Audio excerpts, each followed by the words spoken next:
But you have to have those small lenses if you want to do it right. Like the half lenses. Oh, Julius got the triple lens, and he's like, this is ridiculous. I can see this much of the screen. You could do the triple, like. Which one looks better?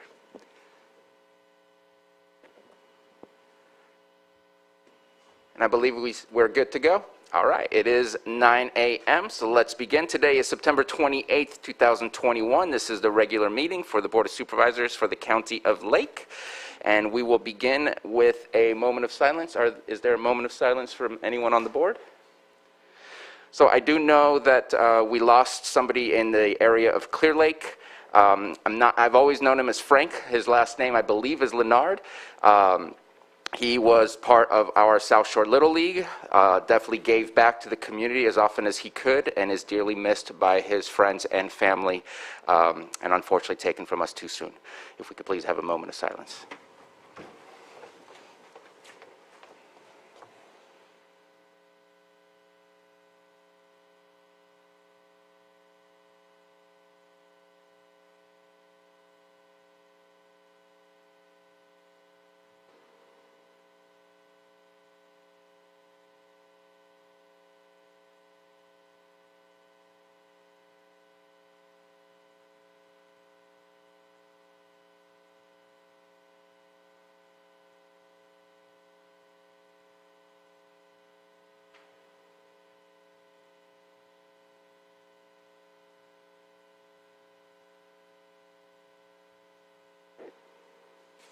Vice Chair Crandall, if you would please lead us in the Pledge of Allegiance. I pledge allegiance To the flag of the United States of America, and to the republic for which it stands, one nation, under God, indivisible, with liberty and justice for all.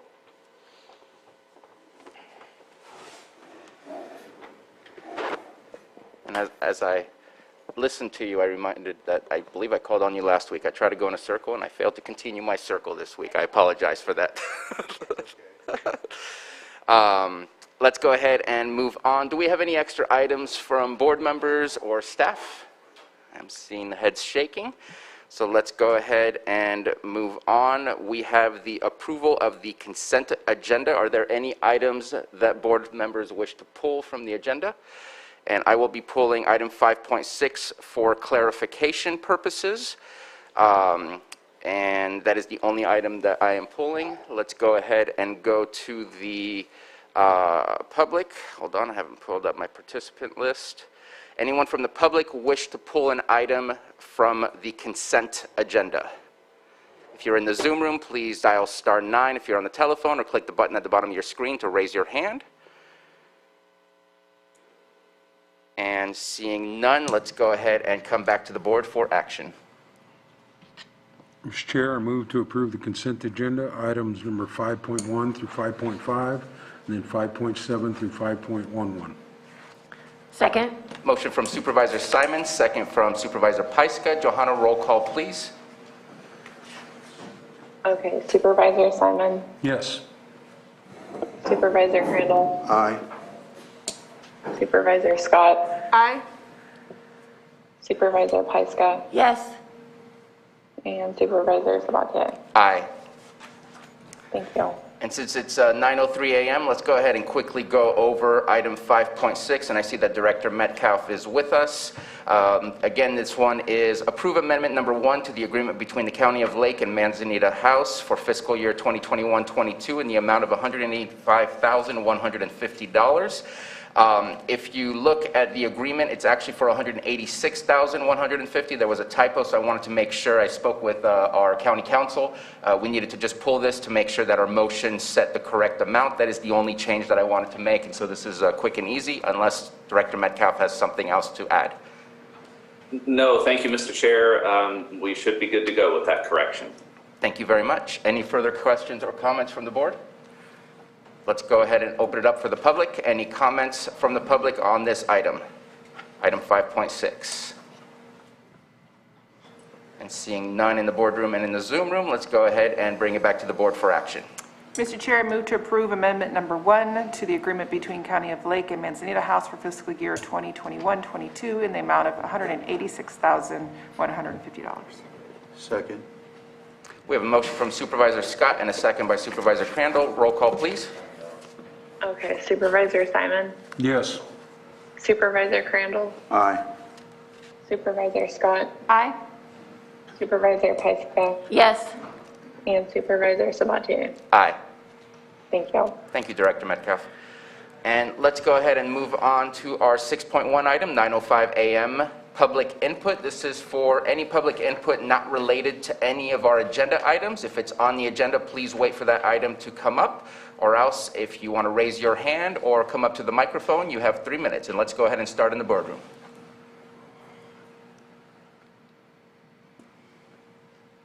Morning. My name is Ray Olive. I'm at Riviera West, is where I live. I wanted to thank the supervisor at the end for the recommendation to contact the special committee meeting, Blue Ribbon Committee meeting that took place last week. I'm going to report on that just a little bit, and then I'm going to also report on the dry Robinson Slough. The meeting that took place discussed primarily funds, trying to get funds, committee proposals to get money, proposals on studies, and we saw no results of anything, nothing, except to approve somebody who wanted to get some money for another study. So for all practical purposes, the thing that made it even more difficult was there were 2 water scientists, myself and 3 other people who were waiting to speak at that meeting. And it ran over time, and they decided to open it up to the public, which consisted of maybe 3 people who were well known to the committee. And then they just turned the speakers off. None of us could address that committee. None of us could ask a question. So it was a little disappointing from that standpoint, but I appreciate some of the people that were there and what they were trying to do. The scientists were very difficult because they spent 4 hours along with the rest of us listening to this meeting and could have 0 input. That's first thing. Second thing is I wanted to remind the board and give you an example. There's not been any discussion on Robinson Slough. And the reason why that's important is if you can imagine the freeways out here and going in the droughts that we have been in, when the rain comes down, all of that material is going to come up off of the grounds and then flow back in. It becomes very slippery, very dangerous. Robinson Slough, if we get any meaningful rain at all the salts, all the particulates, all the nutrients are going to come up. And that's going to flood this lake. Well, this lake is going to get a lot of that material, assuming, of course, that the dam that is there is cut through so the water can flow, because it's all blocked off. Nothing's going to happen. We can find no discussion on that subject matter at all. That's just one. 2 is they've talked about the runoff from agriculture, etc. We all know what that is. And I've been living here for 20 years. I've heard that discussion for years. And they're still talking about it and the impact that it's having on the lake. They're still talking about the mercury just come out of those mines. Your 3 minutes are up if you can make your final statement. Okay, thank you. I'm trying to collect. Okay. UC Davis sent a report to USCGS, and they said, if you have any questions from the public, call USGS or whatever it is. We can still find no cohesiveness in the material that the county has and how we can access it. It's extremely difficult to do because there's no centralization. Thank you very much. Thank you, sir. Any further comments in the boardroom? And any comments in the Zoom room? I see no hands. And seeing none, let's go ahead and close public comment, and we will move on to item 6.2, or 9:06 a.m. item. Mr. Chair, real quick. Sir, the Middle Creek Restoration Committee is Monday. Sorry, The Middle Creek Restoration Committee meeting is Monday at 10:30. well, So all you have to, so we'll get you the information to go ahead and attend that, because that may be a place you get to express some of your concerns. just for a response, thank you very much for the help. You're We're welcome. working on a report that'll be somewhere around 100, 200 pages. Thank you. Thank you. Thank you. Thank you, Mr. Chair. Okay, moving on to item 6.2, 9:06 a.m., consideration of memorandum of understanding by and between the Lake County Employees Association, units number 3, number 4, and number 5, and the County of Lake for October 21st, 2021 through June 30th, 2025. CAO Hutchinson. Thank you, Mr. Chair. I'm excited to be able to present the first of the labor agreements that are on your agenda today. You have a total of 9 you'll be considering, either in the form of memorandums of understanding, as is this one, or resolutions for the unrepresented labor groups. LCEA is our largest labor group, considerably larger than the rest. Their employees are spread out over multiple departments, and we're grateful to them for all the work they perform every day to realize your board's vision. We worked hard and long with the LCEA labor representatives. They contributed significantly to this memorandum of understanding, and they told us on September 9th, all 3 of their units had voted to ratify this MOU. This MOU will span approximately 3 years and 8 months and would complete implementation of the 2019 class and comp study, which was conducted by CPS HR in 4 phases. Starting October 21, 2021, employees in this group would go to 98% of the market median determined by that study in October 2019. Effective the following July 1, 2022, employees would go to 100% of the median. This is equivalent to a 2% COLA. The following July 1, they would go to 102% of that median, which is equivalent to another 2% COLA. The following July 1, 2024, they would go to 105% of that median dating back to 2019, which is the equivalent of a 3% COLA. The October 2019 market median is understood to be the midpoint of the salaries in the counties we studied. There were 12 comparison counties. They included Calaveras, Colusa, Glenn, Humboldt, Mendocino, Napa, Nevada, Sonoma, Sutter, Tehama, Yolo, and Yuba. These are primarily the counties that we compete with the most. Certainly the counties that border us tend to be the ones that draw our trained employees away, because they can still live in Lake County and commute to jobs there, where historically they've received considerably more pay. The 2019 study was the first one that's been completed since 2003, and the counties that we studied were selected by a group of department heads and leaders of our labor groups as well, decided which ones would be the best to compare ourselves to. So in addition to salary, under this MOU, your board proposes to provide the air medical ambulance reach membership to employees at no cost.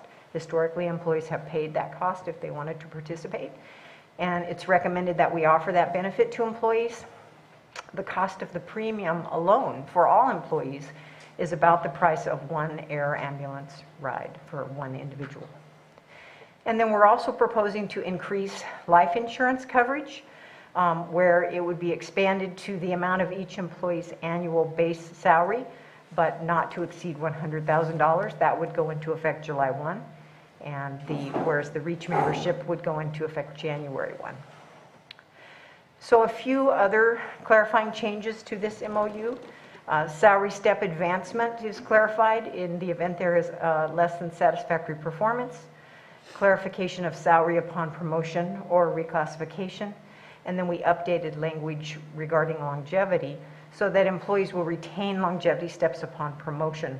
The subsequent longevity step after a promotion would take place 5 years after they've been in the new classification. So we're recommending your board adopt this MOU. We appreciate the great work that got us to this historic point, and that completes my presentation. Thank you very much. Are there any comments or questions from board members?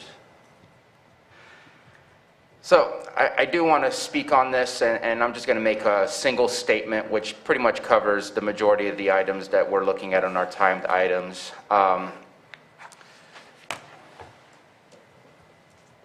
This got started a while ago because Lake County was kind of in a flat line. It wasn't really moving in a direction that we needed it to. We had vacancies that prohibited us to be able to move forward. We have staff that are working beyond the norm of what we should be asking them to do.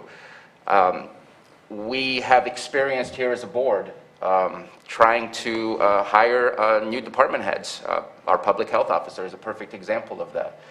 And it's been difficult to watch very qualified people slip through our fingers because we don't offer those a salary level that is acceptable for people to want to work for us. Our sheriff has been explaining this to us the whole time, that they are losing people left and right because we are not providing the salaries we need. This is a way to help us, and I keep getting reminded, and I had some conversations yesterday about this, and I was told I should probably prepare something to say rather than off the head, but I decided that off the head was probably better and more from the heart. And I keep getting reminded by my neighbor, my colleague, Supervisor Simon, that we have a vision, and it's 2028. And in there it says that we are looking to grow our economy and spur creation of quality local jobs.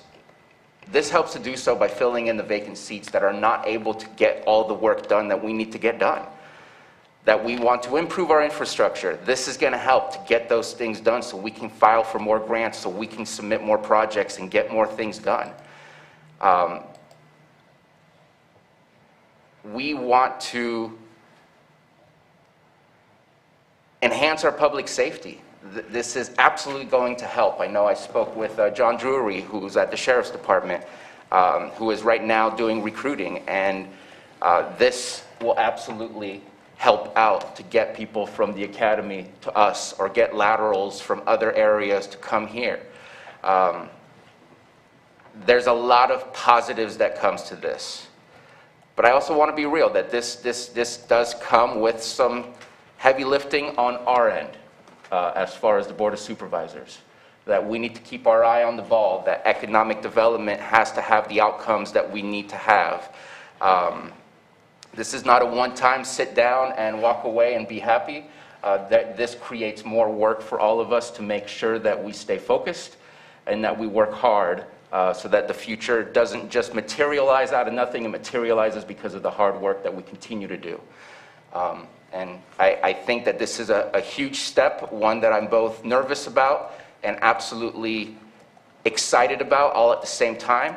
And I just needed to express that I am happy for those that are on the front lines that have been seeing the results of the vacancies and the hard work and the fatigue, that there is change in the air and there is change for the future. And we will continue to work for that to happen. And I will stop at that, and I will, if there's no further comments from board members, I will open it up for the public. Supervisor Simon. Yeah, thank you very much, Chair Sabatier. And yes, you know, today's a great day. We're going to go through these next few agenda items. But as you said, taking a step in the right direction to bring Lake County where it needs to be, and to invest in the backbone, the workers that have sat here and worked through all these years, you know, and done a great job. But I think this is the step in the direction to get us where we need to go as Lake County for the long-term vision. So I just want to thank everybody for putting this together since I've been on the board.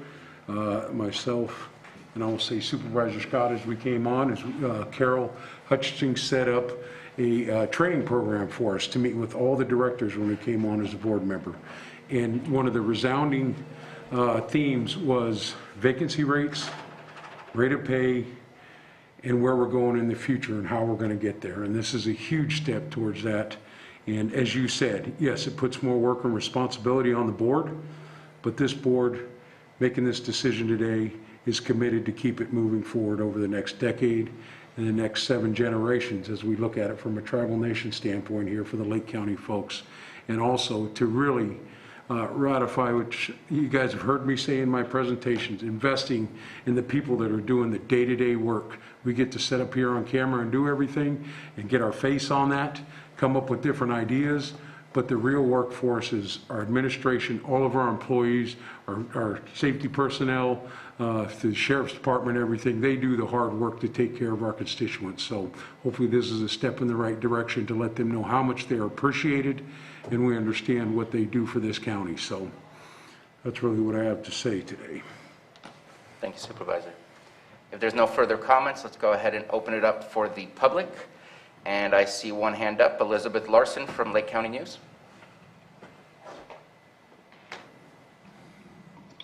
Good morning. Can you hear me? Yes, we can. Okay, good morning.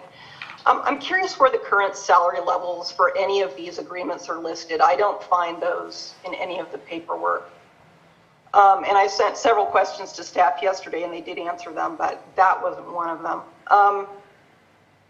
I'm also curious, it's my understanding that at mid-year, that the department budgets are supposed to be adjusted to cover these. So that raises the question, have these been budgeted, these raises?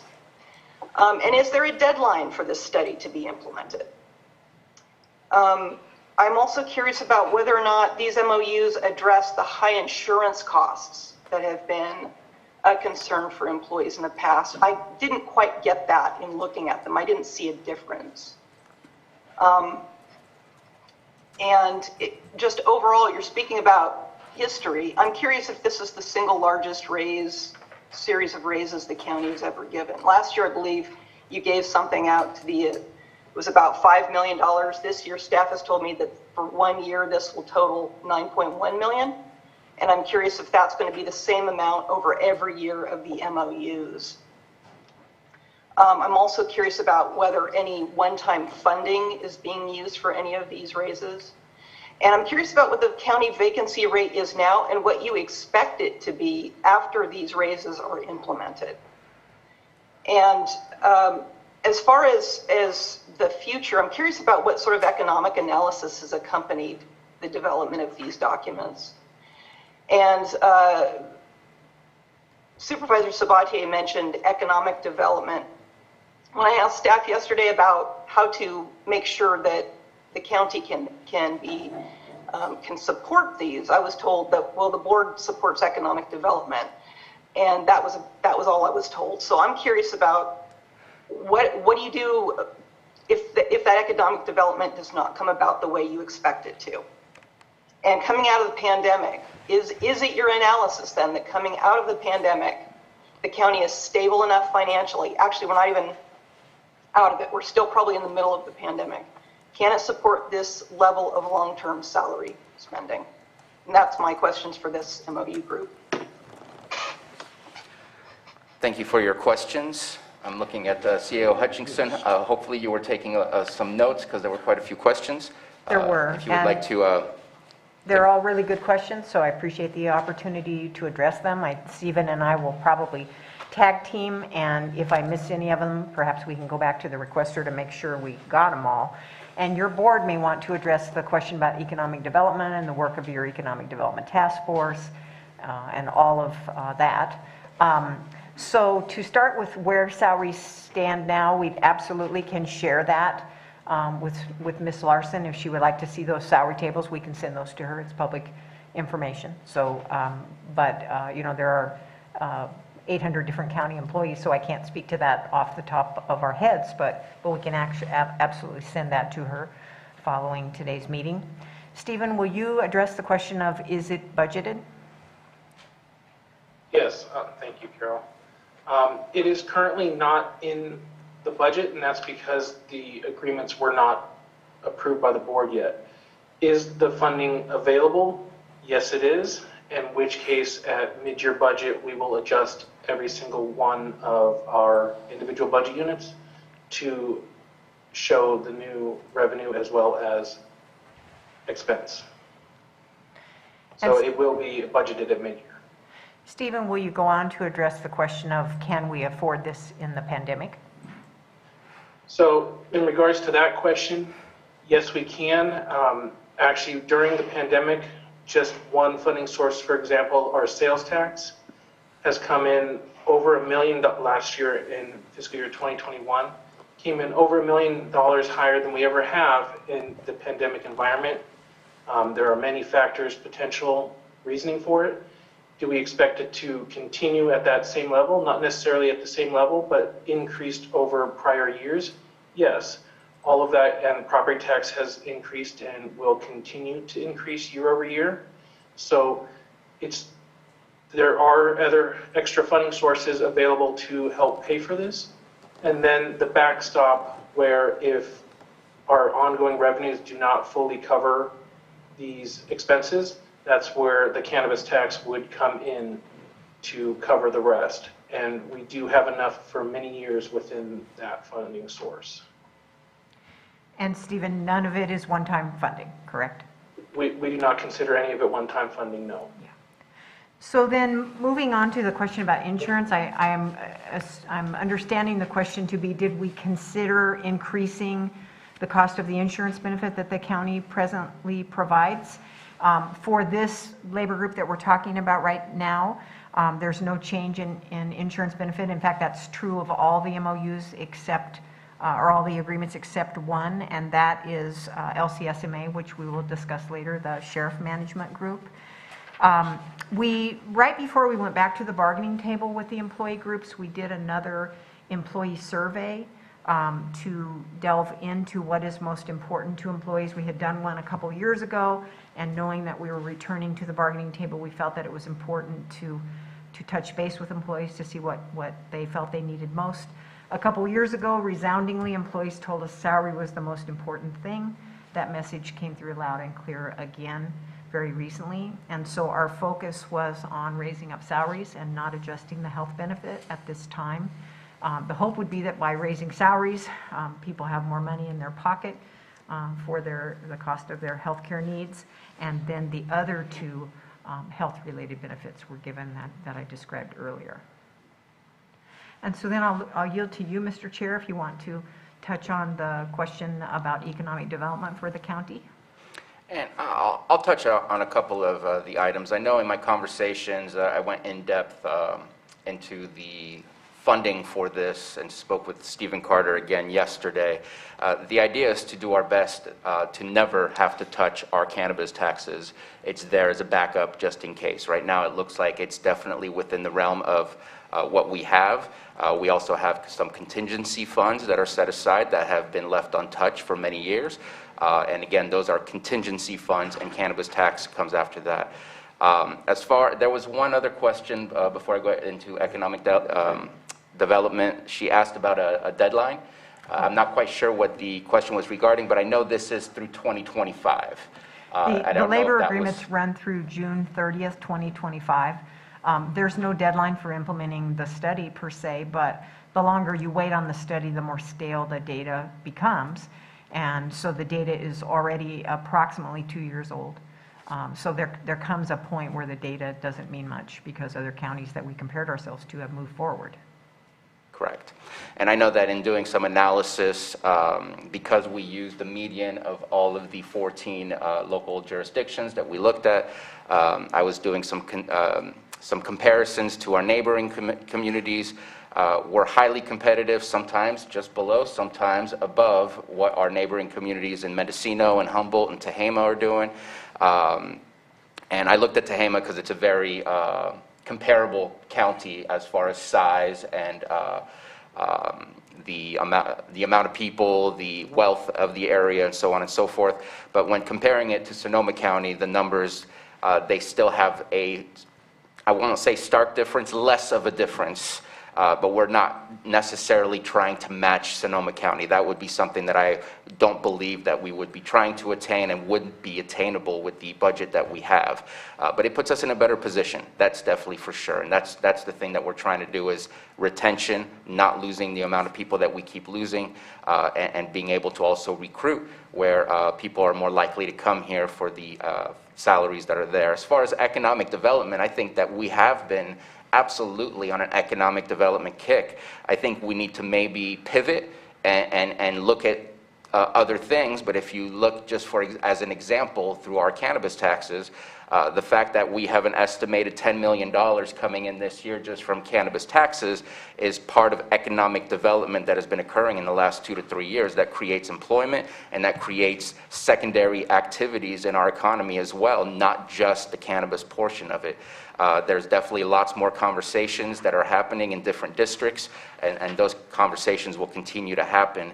And we are looking at obviously bolstering, and I'm kind of going off in our on different items, so I'll be brief. We're looking at bolstering public safety, which is what helps with any kind of economic development because of predictability and stability of the environment. And we're looking at doing specific plans like we're starting off in Clear Lake Oaks to really get those communities to be as attractive as possible to stimulate the economy in the area, fill in those vacant commercial lots. So I think that we're always busy having those conversations. We're seeing it happen in the past few years, and I think we're going to continue seeing it as long as we continue to put the work in. And hopefully that responds. If anyone else would like to comment on that. Supervisor Simon. Yeah, I'd just like to talk a little bit about the Economic Development Task Force that we put together and the work. I think the simple answer there, focusing on infrastructure. As you know, we're working on the infrastructure to address sewer and water issues throughout the county. We know that the long-term viability of business operations and other things is looking at improving our road conditions throughout the county. That'll be a focus as we move forward with the Economic Development Task Force. Also, community development. We have just brought on a new community development director that will be starting on October 4th, and we're looking at, obviously, general plan updates, area plan updates, and looking at streamlining the opportunities for folks to come in and start business here throughout Lake County. As we move forward with the Economic Development Task Force, also looking at the long-term conversation of housing, focusing on here in Lake County. That takes on a bunch of different aspects, but if you're going to attract the business that we know wants to come this way, moving out, the pandemic has really highlighted the housing opportunities here in Lake County for folks from the Bay Area, but it also highlights the opportunity for more hotel operations. We've done a great job of establishing our ag industry. We have the best bass fishing lake in Lake County, but we need places for folks to stay. So all of this ties together as we're looking at the long-term viability of folks to really become that tourist destination to the Bay Area as we're moving through the next decade. We want folks to come and enjoy the beauty that we all know that is Lake County, but then leave their tax dollars and go ahead and head on back home.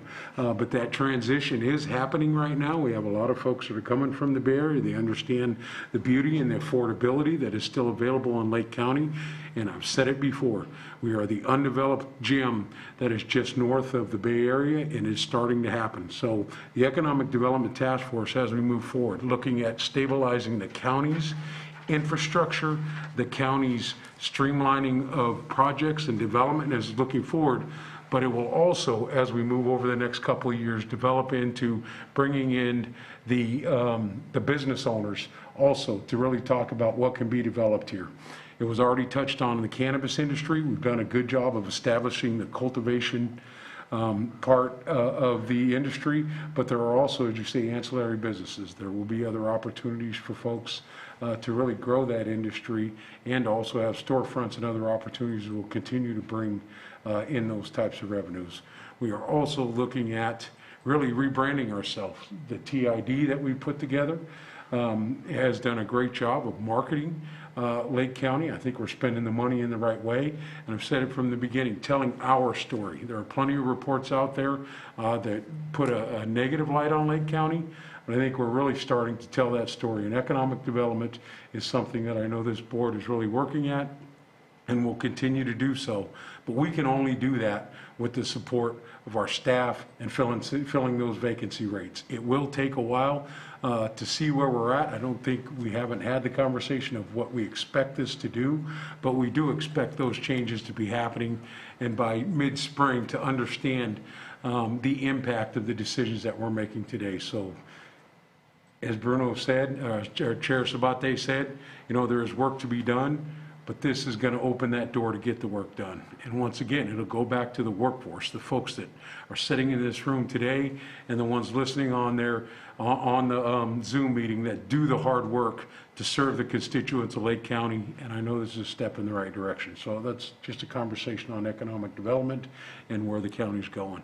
And I'm excited to have that conversation, because before I came on the board, other things, I didn't see that coming from the county, where we're going for the next decade or next 20 years. So I'm excited to be part of these conversations and taking a step in that direction to really become the county that I know we can. Thank you, Supervisor. Supervisor Crandall? I won't belabor what Supervisor Simon and Chair Sabate had stated, but I wanted to highlight that later today there is a resolution about becoming part of the Golden State Connect Authority for the JPA, and that is involved with enhancing broadband in our area. That's going to help bolster the economic development in the county as well. So I just wanted to highlight that. And I think there's even further on the agenda, just so the housing project. And I think that housing, I'm glad that Supervisor Simon brought it up, has been one of the probably largest piece of conversations we're having right now, trying to figure out what the exact plan is so we can bring something back to the board. And those conversations are exciting and absolutely necessary. I would also suggest maybe a little behind the time that we should have brought it in the first place, but we weren't prepared. But we need to get on top of that and make sure that we are not giving our funds to the city of Clear Lake or the city of Lakeport. When the state gives us funding, we should be ready and available to use those funds in the county to build more housing. And I know those conversations are happening, and sooner than later we'll be seeing those coming to the public and showing what the plan is and how we're going to move forward with that. Hopefully that answers all of the... There are actually a couple more questions, if I could. I'm sorry, there were a couple I missed, so... Please. Okay, thank you. That was a fabulous response on the economic development front. It is an exciting time to be a part of Lake County government. So two more questions that were asked. What is the county vacancy rate now? The HR director just gave me the in-the-moment update. It is sitting at 21% of positions vacant. It's been hovering between 20 and 25% as long as anyone can remember. We need to set our sights on a fill rate of 90%, so 10% vacancy. That's really where corporate America cruises along, and boy, oh boy, would it be a great win for Lake County if we can get up to that level. And then, are these the single largest raises ever given? I can't speak to the dawn of time of Lake County, but close. I've been here 28 years. And this is, what is proposed today exceeds anything I've seen in all those years. There were lean and dry years during the 28 years I have been with the county. Had the county been keeping pace with small COLAs all along, we wouldn't be looking at being so far behind the median of the counties we compared ourselves to. And so you wouldn't be looking at a leap at this level, because really this equates to making up for those years. So that completes the questions. All right, thank you very much. Any other comment from, okay, let's go ahead and go back to public comment. We have Carl Carr, OE3.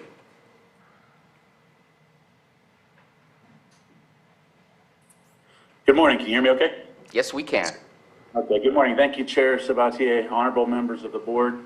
Thank you for the opportunity to speak. As you said, my name is Carl Carr, and I'm the union representative from Operating Engineers Local 3, representing LCEA Units 3, 4, and 5, as well as LCSEA Unit 10. I just want to take the time to thank everybody involved in bargaining these MOUs. I feel that they do go a long way to making Lake County a more competitive employer, an employer that will hopefully not only keep its current employees, but also one that will attract new ones to fill those numerous vacancies that Carol just spoke of.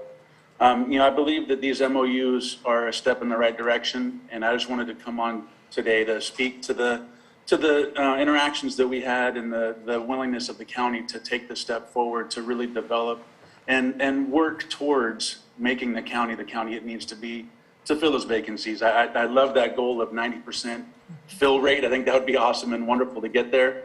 And anything that the union can do to help is what we're willing to do. And I hope that that's come through in our interactions with the administration and with management. And I just want to take the time to say thank you to all involved. It was a team effort and a team win, and I think that we're going in the right direction. Thank you. Have a good day. Thank you very much. And that does it for our Zoom room. Anyone in the boardroom, please come to the microphone.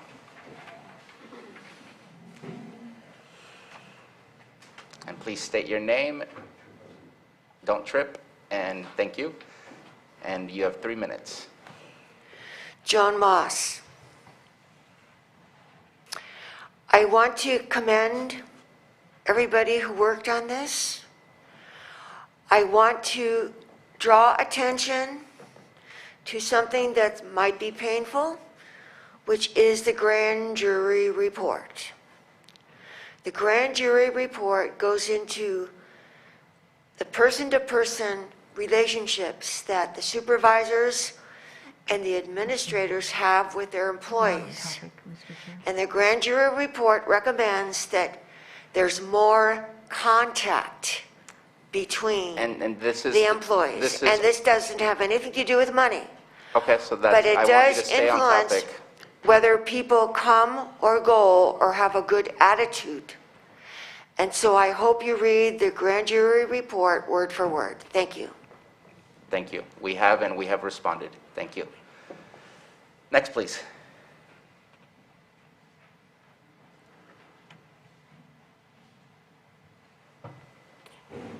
Good morning, Board Chair.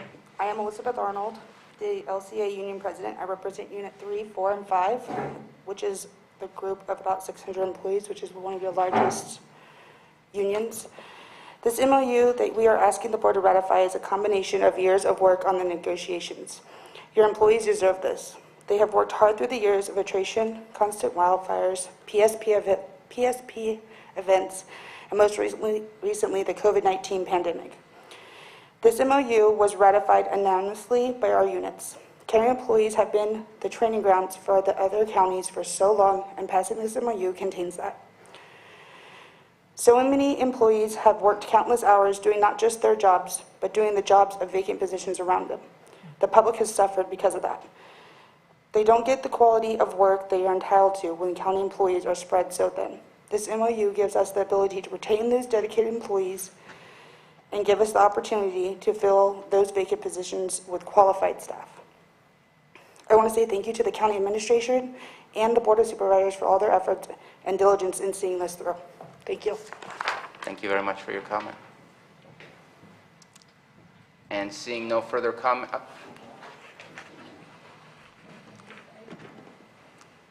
we're going to need your name. Go get it. Chris Chakowski, President for Lake County Sheriff's Management Association. Keep your mask on. We got the mic in front of you so we can hear you. Gotcha. I know it's been a long time coming.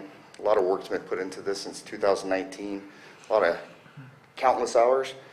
And on behalf of our association, I want to thank the board, Carol, for your leadership in getting this done.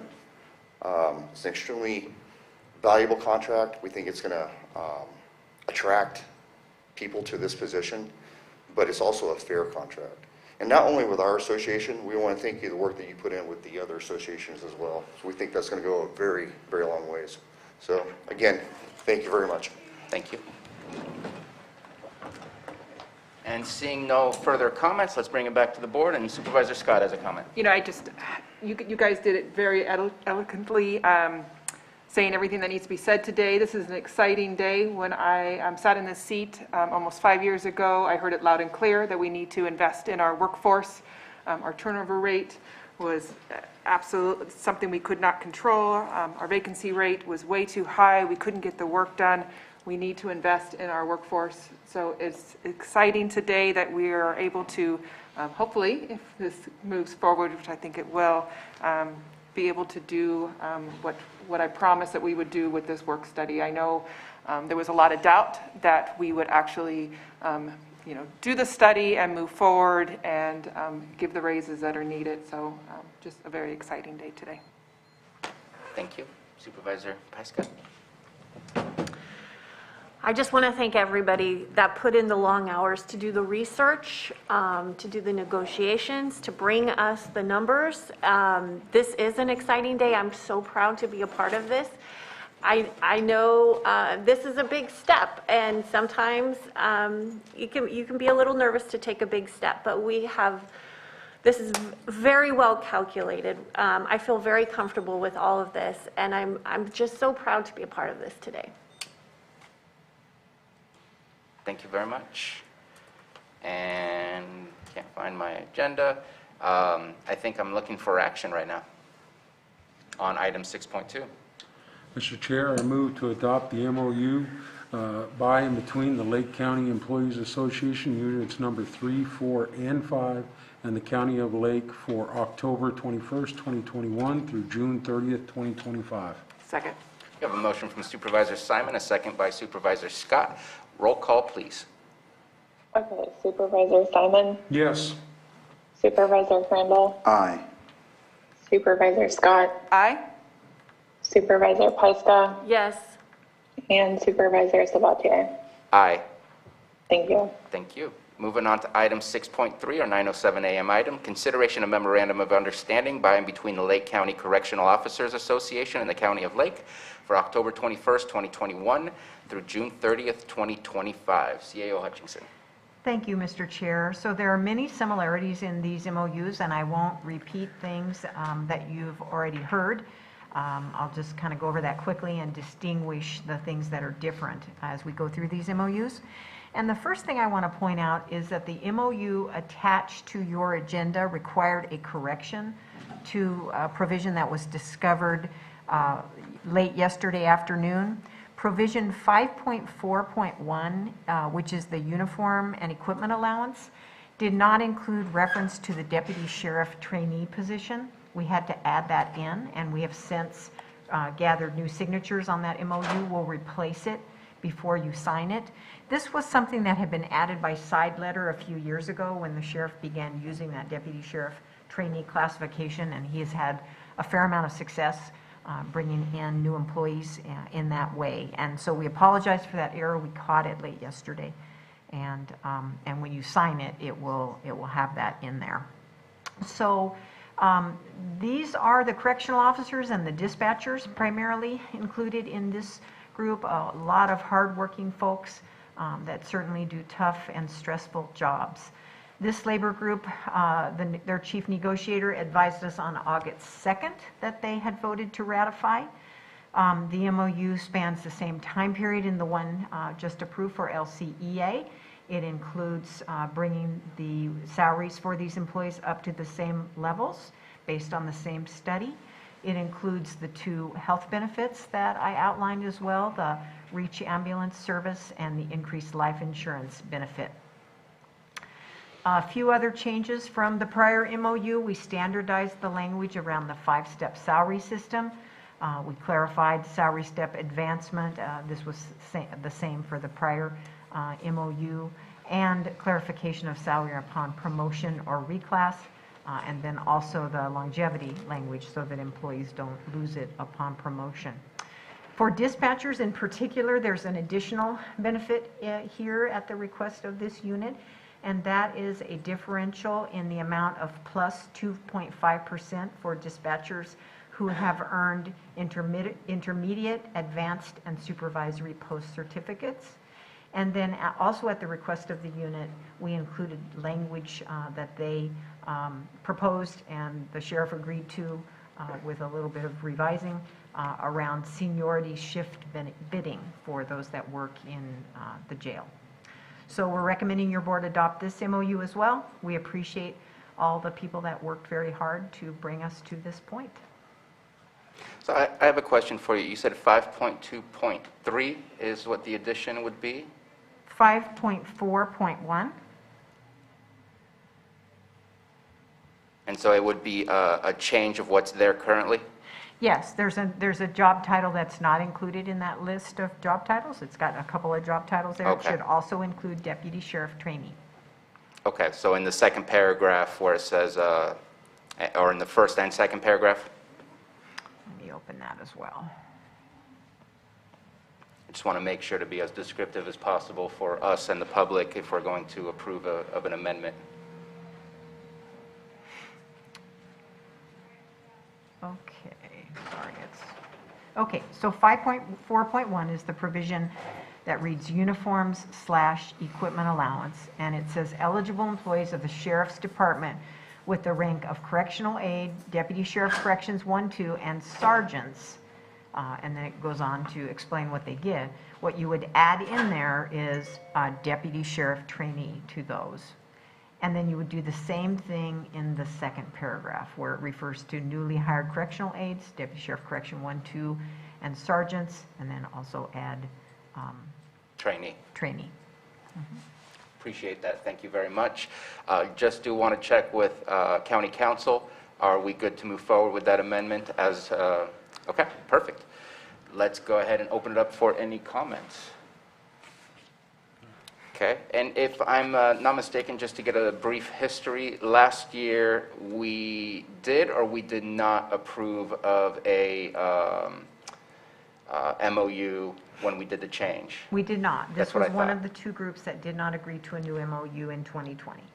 Okay, so this definitely brings us a little bit more together than we were last year. There was some disagreements, or we couldn't find that balance to agree upon on an MOU, and glad that we're able to move forward on this with our LCCOA. If there's no further comments from the board, let's go ahead and open it up to the public. Anyone from the public have any questions? I see none in the boardroom, and I see none in the Zoom room. Let's go ahead and bring it back to the board for action. With amendment, please. Mr. Chair, I move to adopt memorandum of understanding by and between the Lake County Correction Officers Association and the County of Lake for October 21st, 2021 to June 30th, 2025 with amendment of 5.41. Second. We have a motion from Supervisor Crandall and a second by Supervisor Pyska. Roll call, please, Johanna. Okay, Supervisor Simon, Yes. Supervisor Crandall, Aye. Supervisor Scott, Aye? Supervisor Pyska, Yes. and Supervisor Sabatier. Aye. Thank you. Thank you. Moving on to our 9:08 a.m. item, 6.4, consideration of memorandum of understanding by and between the Lake County Deputy District Attorneys Association and the County of Lake for October 21st, 2021 through June 30th, 2025. CAO Hutchinson. Thank you, Mr. Chair. This is a smaller group. It includes the attorneys that work both in the district attorney's office and in the child support department. And under this agreement, they get all the same benefits afforded to LCA EA, identical in effect. So they're getting, as of October 21st, 98% of the median. The following July 1, another 2%. The following July 1 after that, another 2%. And then July 1, 2024, the 3% COLA. They're getting the 2 health benefits, the REACH ambulance service, and the increased life insurance contribution, and then the same clarifying language around salary step advancement, salary upon promotion, and longevity. Thank you very much. Any comments or questions from the board on this? It's all seeming very repetitive. Let's open it up to the public. That was very inside the building sound. Somebody's duck started. Looking up for a duck. Any comments in the Zoom room or the boardroom? And seeing none in either one, let's go ahead and bring it back to the board for action. Mr. Chair, I'll move to adopt the memorandum, the MOU by and between the Lake County Deputy District Attorneys Association and the County of Lake for October 21, 2021 through June 30th, 2025. Second. We have a motion from Supervisor Simon, second by Supervisor Crandall. Johanna, roll call, please. Okay, Supervisor Simon, Yes. Supervisor Crandall, Aye. Supervisor Scott, Aye? Supervisor Pyska, Yes. And Supervisor Sabatier. Aye. Thank you. Okay, let's go ahead and move on to item 6.5, or 9:09 a.m. items. Consideration of memorandum of understanding by and between the Lake County Safety Employees Association and the County of Lake for October 21st, 2021 through June 30th, 2025. Thank CEO you, Mr. Hutchinson. Chair. You're already picking up on the repetitive nature of things, and we're only through number 5, so you can imagine the work that it took to get these all ready to go. So the Safety Employee Association represents all of the hardworking folks in probation, and also then the welfare fraud investigators who very recently have moved under the district attorney. And so this group, their chief negotiator told us that they had voted to ratify on August 27th. Same salary plan as for the other units, the same 3 health benefits as well. And then the same clarifying language on salary step advancement, salary upon promotion, and language around longevity. And then given the fact that the welfare fraud investigator classes moved recently to the district attorney, where there are references to the department head, we've added, it already stated chief probation officer, but we've added reference to district attorney as well. Thank you very much. Any comments or questions on this item? All right, seeing none, open it up for the public in the boardroom and the Zoom room. Any comment? Seeing none in the boardroom and none in the Zoom room, let's go ahead and bring it back for action. Mr. Chair, I move to approve the MOU by and between Lake County Safety Employees Association and the County of Lake for October 21, 2021 through June 30th, 2025. Second. We have a motion from Supervisor Scott, a second by Supervisor Simon. Roll call, please. Johanna. Okay, Supervisor Simon. Yes. Supervisor Crandall. Aye. Supervisor Scott. Aye. Supervisor Pyska. Yes. And Supervisor Sabatier. Aye. Thank you. Thank you very much. Item 6.6, our 9:10 a.m. item, consideration of memorandum of understanding by and between the Lake County Deputy Sheriff's Association and the County of Lake for October 21st, 2021 through June 30th, 2025. CAO Hutchinson. Thank you, Mr. Chair. So this is your Deputy Sheriff Association. It includes the patrol deputies as well as the district attorney investigators. These are folks that do critical jobs, very, very important to Lake County. This group voted to ratify on September 22nd, receiving the same salary as the other units, clarifying language around the 5-step salary system, salary advancement, salary upon promotion, the longevity language as well that I've referenced previously, and then a little cleanup work on some outdated language that pertain to financial reports. And then, of course, the 2 benefits that the other groups are getting as well, the air ambulance and the increased life insurance benefit. With this MOU, there was also another item discovered late yesterday afternoon that required correction. If you look at the version you have attached to your agenda, provision 4.1.8 was a one-time vacation cash-out benefit that was not intended to continue, and so we called that to the attention of this group late yesterday, and the corrected MOU has been signed. I believe there was still 1 signature pending, but it will be ready for you by the time you are ready to sign, Mr. Chair. So please note that 4.1.8 had to be deleted. Okay, thank you very much for that. Any comments or questions on this? And again, this is a group that we did not negotiate an MOU with last year. Happy to see this here. I'm going to say something, and I know what I'm saying is quite political, but in the last 3 weeks, 9/14 was the beginning. We did our budget.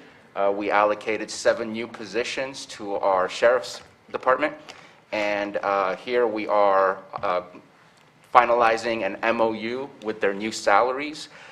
We are absolutely funding the police because you can hold our sheriff and our department accountable and still provide them the tools and everything necessary to do their jobs.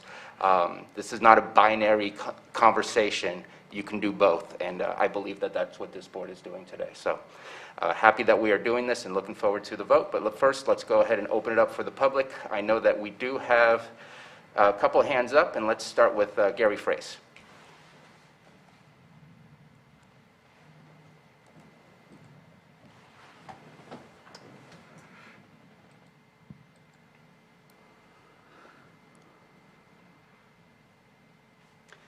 And I see that you're unmuted, but we are not hearing you.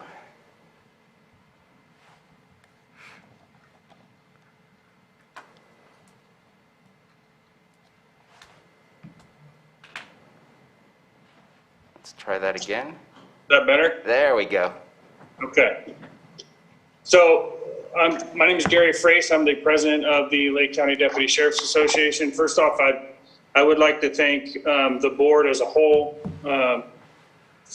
Carol, thank you for all the hard work that you put in to make this work. But on a personal level, I would like to thank Supervisor Sabatier for listening to the deputies and listening to the concerns of the sheriff's office. And we really appreciate that. We believe that this is a contract that between the county and the deputies moving forward will help recruit and retain quality deputies to protect the community that we all serve. We also would like to say thank you to the county as a whole. We appreciate the county working with the deputies with our medical benefit, helping offset the rising cost of medical. It has really lifted a weight off of a lot of our members with families, and we really appreciate that a lot. That doesn't go unnoticed by us. We believe that this is a step in the right direction, and that we hope we can continue to move forward and in the future, and we'll continue to work together in a positive way. So again, I'd like to thank all of the board, Supervisor Sabatier and Carol, and for all the hard work that they've put in for this. Thank you very much. Next, we have Elizabeth Larson from Lake County News.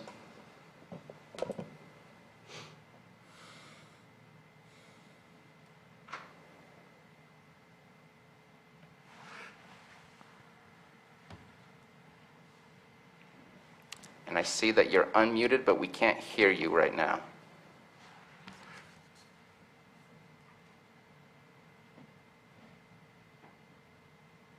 Still can't hear you. I saw you unmuted or remuted and unmuted.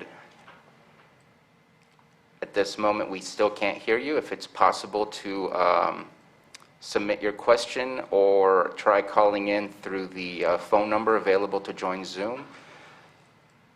It's too bad because your microphone was working earlier. Is there a comment in the boardroom?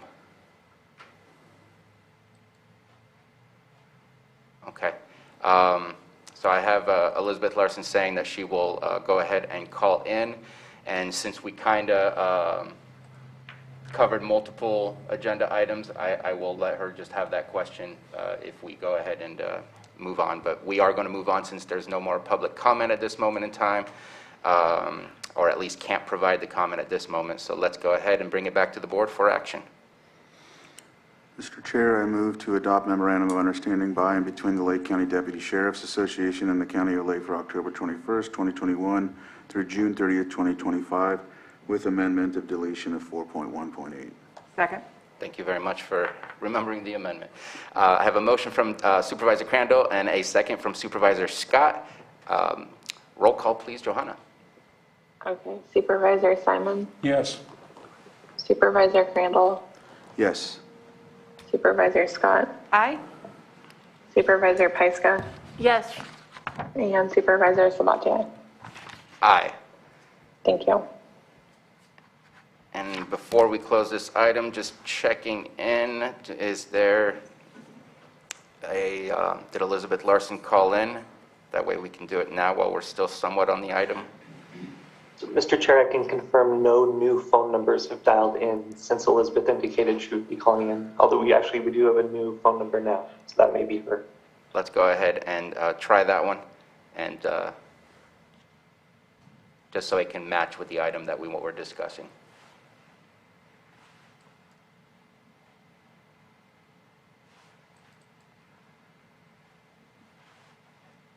So phone 4550, is this Ms. Larson? You have permission to speak. Can you hear me?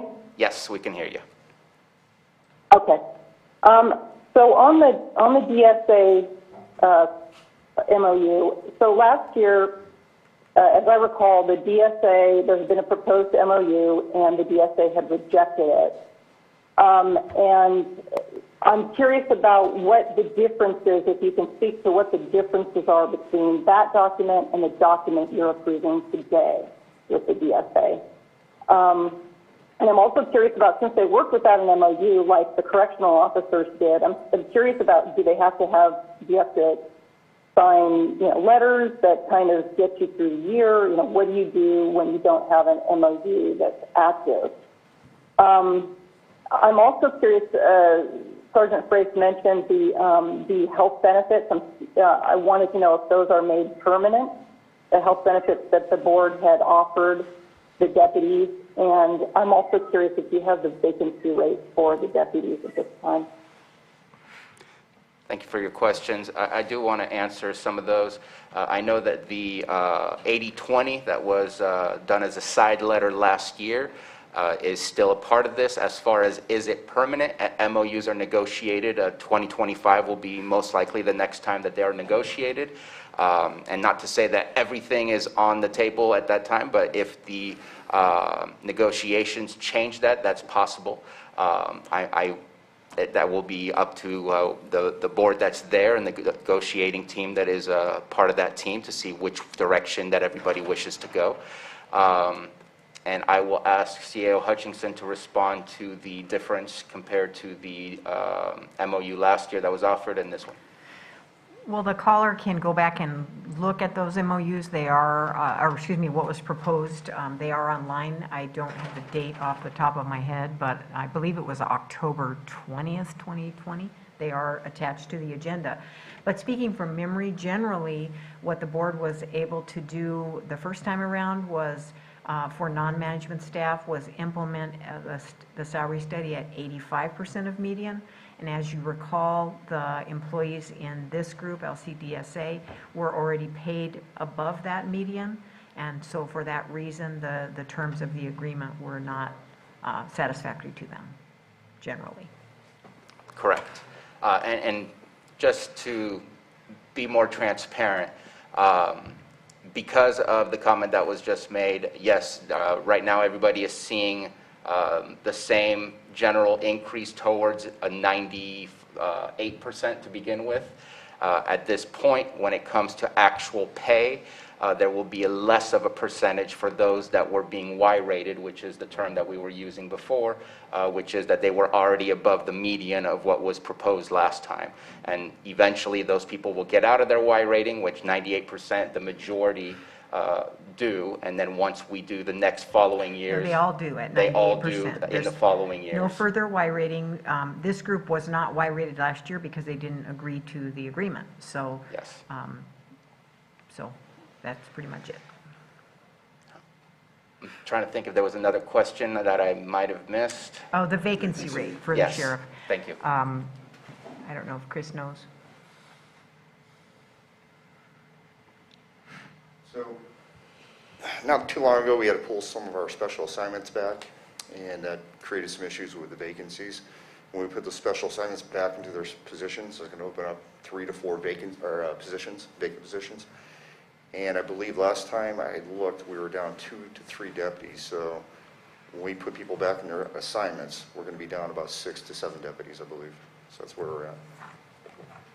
And I think that part of the, it's hard to look at only one specific department when it comes to the overall work from the sheriff's department. There's the jail, there's the sheriff deputies, and a lot of, the only mandate that we have from the state is you need to have a jail and you need to manage that jail. And we've been kind of having to move people around to fulfill that mandate over at the jail, which makes it look like we have larger vacancies on one side possibly than the other, but overall, we do have some issues with having to move people around to be able to fill in the gaps that we have to fill in. Correct. We got 3 deputies currently in dispatch, assigned to dispatch, fulfilling a dispatcher role. So we are always moving bodies around in our sheriff's office, but right now I believe we're down about 6 to 7 deputies. That's with our special assignments. Right. Thank you very much. Any further public comments? We had already gone through that. I see no hands up, both in the boardroom and the Zoom room, and so we already took action on the item, so let's go ahead and close this item down and move on to 6.7, or 911 item, consideration of resolution establishing salaries and benefits for employees assigned to the confidential unit, Section A, for October 21st, 2021 to June 30th, 2025. CAO Hutchinson. Thank you, Mr. Chair. So as you just stated, this one is by resolution because this is an unrepresented group. These confidential employees work in the administrative office, human resources, county council, and in the auditor controller's office. They're getting the same deal as the other groups, where they will go to 98% of market median October 21st, and then 2%, 2%, and 3% each subsequent July. They'll also get the REACH helicopter, air ambulance, and life insurance benefit, and then they have the same clarifying language around salary step advancement, salary upon promotion or reclassification, and longevity. Thank you very much. Any comments from supervisors? All right, let's open it up for the public. Any comment from the public, both in the boardroom and Zoom room? And seeing none in either one, let's bring it back for action on 6.7. Mr. Chair, I move to approve the condition of resolution establishing salaries and benefits for employees assigned to the confidential unit Section A for October 21, 2021 to June 30th, 2025. Second. We have a motion from Supervisor Scott and a second from Supervisor Simon. Roll call, please. Okay, Supervisor Simon, Yes. Supervisor Crandall, Aye. Supervisor Scott, Aye. Supervisor Pyska, Yes. and Supervisor Sabatier. Aye. Thank you. I'm going to ask Ms. Grant real quick, since we have 2 more resolutions. Do we just offer the resolution and no need to go through that? Okay, no worries. Next one is 6.8, 9:12 a.m. item, consideration of resolution establishing salaries and benefits for employees assigned to the confidential unit Section B for October 21st, 2021 to June 30th, 2025. CAO Hutchinson. Thank you, Mr. Chair. So this group is the second of the 2 confidential units. It also is unrepresented, which is why you have it before you as a resolution instead of an MOU. This group includes the attorneys that work for the county council's office. And this group is getting the same deal as the one just presented, where they're going to the median at the same pace and levels as confidential A. They're also getting the REACH air ambulance benefit and the life insurance benefit, and the same clarifying language in their MOU around longevity, salary on promotion, salary step advancement. Thank you very much. Any comments from the board? Seeing none. Any comments from the public, both the Zoom room and the boardroom? And seeing none in neither, let's bring it back to the board for action. Mr. Chair, I'll offer the resolution. The resolution has been offered. Johanna, roll call, please. Okay, Supervisor Simon, Yes. Supervisor Crandall, Aye. Supervisor Scott, Aye. Supervisor Pyska, Yes. and Supervisor Sabatier. Aye. Thank you. Thank you. Item 6.9, or 9:13 a.m. item, consideration of memorandum of understanding by and between the Lake County Sheriff's Management Association and the County of Lake for November 1st, 2021 through June 30th, 2025. CAO Hutchinson. Thank you, Mr. Chair. We're back to an MOU. This is the last of the MOUs you will consider, because the Lake County Sheriff Management Association is our newest represented group. They've been in existence for a couple of years now. This is the sheriff's leadership staff, both in his administration and in the jail. They are receiving the same salary benefit as all the other groups. Because they are management staff, they will also, under this agreement, they will receive a new benefit of having an annual option to cash out unused vacation time for those that have accrued more than 200 hours of vacation time on the books. As seems to be typical of management staff, because they are plugging holes and stepping up in disasters and doing all they do, it can be difficult to use vacation time, and so people that are not able to use it begin losing it at a certain point. I'm not sure if you need the microphone closer because you're not hearing me? kind of going in and out. Sorry. Okay, sorry. So we want to make sure, or want to do our best to minimize the chance that these staff will lose vacation accruals, and so they would have the option, if they've accrued more than 200 hours, to cash out 40 per year of vacation time. And then also in an effort to make our management benefit package more competitive with what is provided in other counties, this MOU would increase the administrative leave, which is presently allocated at 40 hours per year to 60 hours per year, and there is a potential to cash that out as well. Of course, this MOU has the same two health benefits, the REACH air ambulance and the life insurance benefit. And probably what's most noteworthy about this MOU is that it would provide this group with the same health benefit contribution as their LCDSA subordinates. I'm referring to the 80-20 plan, where the county participates at 80% of the cost of the plan. And the reason we're bringing forward this recommendation is the union explained it pretty simply. The future sheriff management employees typically come from their subordinate classes. And so it's a disincentive for someone working in LCDSA to consider promoting to this unit because they would lose the 80-20 benefit. And so based on that argument and request of this unit, we're recommending that that benefit be granted to them. And so then same clarifying language around 5-step salary system, salary step advancement, salary upon promotion or reclassification, longevity language as well. And then there had been a typographical error regarding vacation accrual that had been perpetuated in earlier agreements. It should read 20 hours after 20 years, and it does state that in this agreement. However, it had been an error that had popped up last year. All management employees in the other unit get the 200 hours after 20 years, and so this group would be consistent with that. So the last thing I want to say about this group, since they are a management group, that I think is noteworthy is, as your board recalls last year, when you were able to do the first step in implementing the salary study, non-management staff was given 85% of median, whereas management staff was given only 80, given the high cost of implementing at a higher level for management staff. And what we found in the study was that management salaries tended to be the furthest off from their comparison counties. And so I think it's important to express our gratitude to management employees for their patience in waiting for us to catch them up, because now everybody will be at 98% of median to start, and then we'll continue to move forward after that. Thank you very much for that. Any questions or comments? Seeing none, let's go ahead and open it up for the public, both in the boardroom and the Zoom room. And we have a comment from phone 4550, which I believe is Elizabeth Larson from Lake Coe News.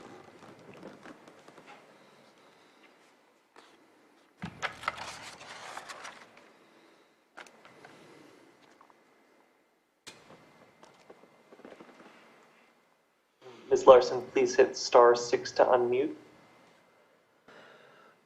Can you hear me? Yes, we can. Okay. Just a quick typo that I noticed on page 13. It says on the declared holidays for this unit, number 9, Thanksgiving Day, 4th Thursday, and November 4th is misspelled. It should be FOURTH. I had trouble hearing her. Did So you catch that, on, Mr. Chair? I'm looking at it right now. It's on page 13 of the MOU, It's in the holidays, and it says Oh. fourth Thursday in Yeah, November. there's a typographical error there. Forgot a U. Yeah. Thank you very much for catching that. And no further hands up in the Zoom room, and any hands up in the boardroom? And seeing none, let's go ahead and bring it back to the board for action with the amendment.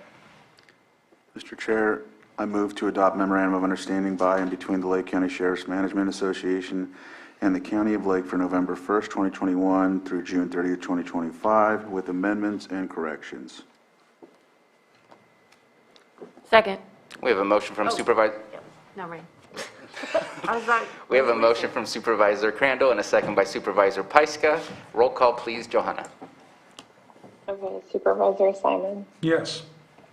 Supervisor Crandall, Aye. Supervisor Scott, Aye? Supervisor Pyska, yes.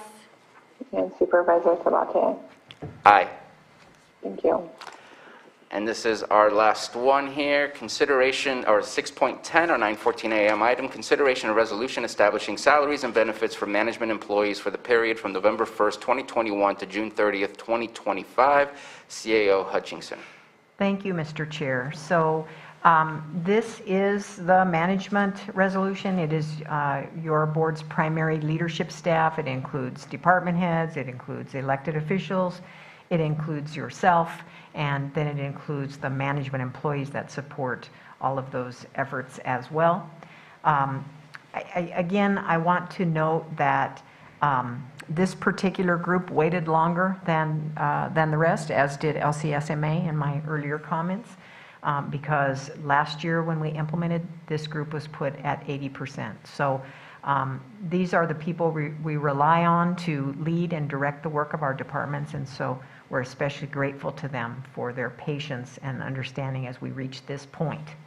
So all of the same salary and benefits being provided to this group as the rest in terms of salary, the language clarifications, the reach and life insurance benefits. Couple of minor changes. We updated references to Chief Probation Officer and Chief Deputy Probation Officer, and instead now refer to all of those references as Peace Officer, which means the other Peace Officer classifications in this group would also receive the educational incentives that that their subordinate classes receive. Like the LCSMA MOU that your board just completed, the administrative leave benefit would be increased from 40 to 60, and this group would also be afforded the option to cash out 40 hours of unused vacation time annually if they have accrued more than 200 hours. And so I believe that, a couple of additional comments. As I mentioned, your board is included in this MOU, and I think it's important to point out that your salary will remain flat as you have directed. It remained flat last year. There has been misinformation floating out around that you gave yourselves a raise. You didn't last year and you're not now, so that too is very important to note for the public. And then just a final comment as we move toward wrapping these up. It might seem like this completes it and it's all done. What is not done is what's next after this. And what's next after this is a whole lot of work for payroll to crank this out for the December 1st payday. And we really value their commitment and their willingness to hang in there with us. It took us an extra week or two to get this on the agenda, and they were patient and have indicated their commitment to keep this thing moving along. And the last thing I should go back and touch on is that I talked about the increased admin leave and vacation cash out for the appointed employees that are within this MOU.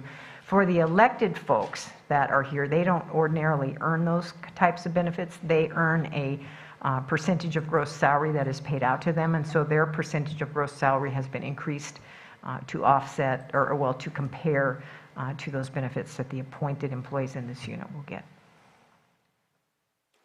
Thank you very much. Any comments or questions? I just want to make a quick comment.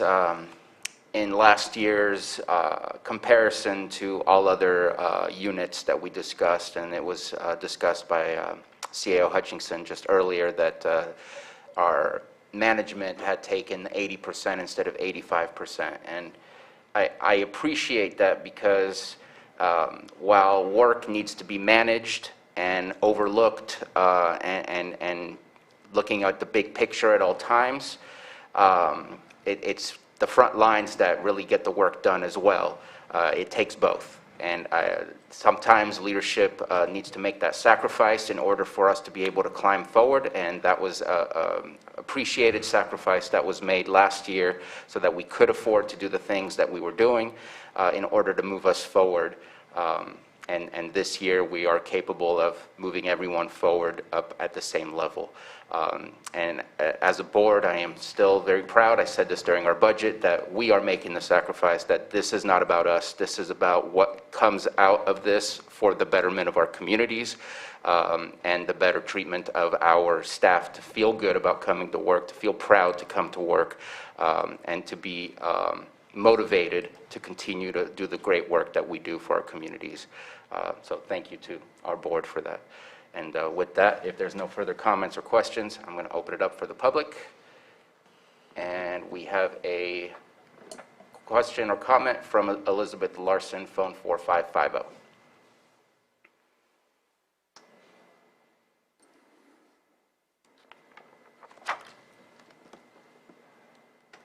Okay. Can you hear me? Yes, we can. Okay. I had a question about pension obligations. It's my understanding through CalPERS that if an agency provides a salary increase of more than 3%, it can drive up future year contribution rates significantly. So I'm curious if that has been figured into these calculations. I'm also, I'd asked this previously and it didn't quite get answered. It was my understanding that this is going to cost $9.1 million a year for all of these MOUs and I want to make sure that it is $9.1 million a year over for each year. I'm also curious if there are going to be any additional accountability and performance measures, especially for management under these new MOUs. And I'm curious about what single job gets the highest raise in all of this. And outside of the vacancy, we've discussed vacancy, but I've never really heard vacancy discussed as it relates to department heads. And so I'm curious to know what kind of vacancy rate you have for department heads and management. Thank you very much for those questions. CAO Hutchinson, would you like to respond to some of those? Yeah, I'll first defer to Stephen Carter to address the CalPERS question, and then also the the total amount per year that this will cost. Thank you. So first of all, yes, CalPERS is considered within this proposal. The part that goes into what our rate that we pay to CalPERS is our UAL as well as our normal costs. Our normal costs will go up simply because it's a percentage of our payroll. But the UAL each year is a set amount that will stay the same and not increase. So it will slightly increase year over year for CalPERS, which is considered within our numbers. And then the 9.1 million comment, that's year one maximum. So if we even have one vacancy, it's not going to be that much. And that 9.1 would continue each year, yes, but it's not an increase of 9 million each year. So from year 1 to 2, the maximum increase is just over $2 million. So it is a much smaller increase year over year after the first year. The big jump is the first year. Thank you. Okay, and so then to circle back, she asked, was the question management vacancies or department head vacancies? Either way, I'll have to get her that information. I just want to make sure I'm answering it properly. Is it possible to get Elizabeth back on real quick so we make sure to get her the right information? Get that clarification? So while we're waiting for that, I'll go ahead and address what position or positions are getting the highest raise. I believe that was how it was phrased. In this scenario, all positions are going from 80 to 98% of median. And of course, you know, the gap is bigger for positions that are paid more. And as is customary in county government, the county administrative officer position is the top paid position in the county. I'm sorry to correct you. I might be wrong on this, but I thought it was the PHO. You know, you might be right I with think the that. PHO is at a little bit higher. Just a little. Yeah. Thank you, Bruno. So was it management vacancies or was it department head vacancies that she wishes answered? Well, actually both. If there's a difference, I'd like just to get an idea of what vacancy rate votes for both. Okay, we will get you that information, along with the salary scales as they are presently. Thank you very much. And Mr. Carter, you had something additional to add? Yeah, I wanted to clarify on the $9.1 million figure. That is for all MOUs together, so that's all 1,038 FTEs related to this. It's not just general fund or non-general fund, so it's state, federal funded as well as general fund. And it's equivalent to about 2.8% of the approved county budget for the current fiscal year. So then the last question, I believe, was what about performance measures?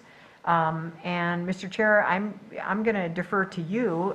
You may want to speak to the new department head evaluation policy that has been recently approved. And so we just did that, what was that, last week, I think, or 2 weeks ago that we approved it? They're all blending together. But we have formalized a process that we have been practicing to see how it's working out for us, and finally we formalized it into an actual policy. Our evaluations have been turned into goal setting as well as a conversation of how things are going in the current year and what is expected to happen in the upcoming fiscal year. The idea of the goal setting is that we need to match our budgets to what our goals are. And if we have those conversations, which we will begin to have those conversations in October and November, those will be our initial evals post formalizing the policy, but then we will be meeting in early February or March due to the fact that the budget process starts in about March or April, so that we can make sure that we are getting ready for what is it that we want to get accomplished, what are our goals with each department, and what are our, in February we plan to meet also for a workshop for what are our board goals, just like we had this year where the focused community revitalization project came out of. And so that is one way to hold us as board members accountable and to hold our departments accountable for making sure that we are advancing on our goals, that we are advancing on what we are working on, and that there is just overall progress in the entire county. And if that was the last question, just to add to that, please. Not to mention the ad hoc committees that have been working with the directors, the meetings that we have weekly. We've been adding interviews with different department heads and conducting their evaluations quarterly. We've been touching base on all of them since last year, since we realized we had to be more intimately involved to help give the support needed to the department heads and the managers. So that's another thing that this board's committed to, and not minding getting out at 7 p.m. at times. So it's what it is. It is what it is.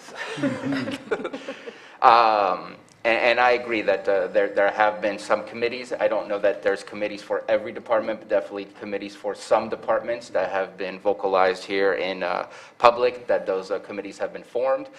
Those committees are in a support position to what the board is looking to get done. And so it makes for easier and continuous conversations to make sure that we're on track with what the board guidance is. And if there's nothing further, we do have one more hand up. We do have one more hand up, and Director Howe. Yeah, good morning. I'm Rob Howe, Chief Probation Officer for the county. Here in probation, we have employees in LCEA, LCSEA, and management. So I wanted to give a thank you to admin and the board for the improvement across the board. CEO Hutchinson spoke a little early about her time here, and I'm in the same boat. I have about 30 years here, and this is the most significant improvement I've seen to employee salary and benefits. Very appreciated. I expect it's going to do really good things for employee recruitment and retention. On another note, as a manager, I wanted to thank, again, CEO Hutchinson, the board, for allowing us a voice. Typically with management, we don't have a bargaining unit, so I'd see this resolution or MOU when it's done. That's just how it was, but that hasn't been the case. We had a lot of interactive discussions, and I was thankful for that. Thankful for the board to allow it, CEO Hutchinson and admin for setting it up, and the board members, Simon and Scott, that were part of that. Appreciate it. So thank you. Thank you very much. And that completes our public comment, both in the Zoom room and in the boardroom. And let's go ahead and bring it back for action. I'll offer the resolution.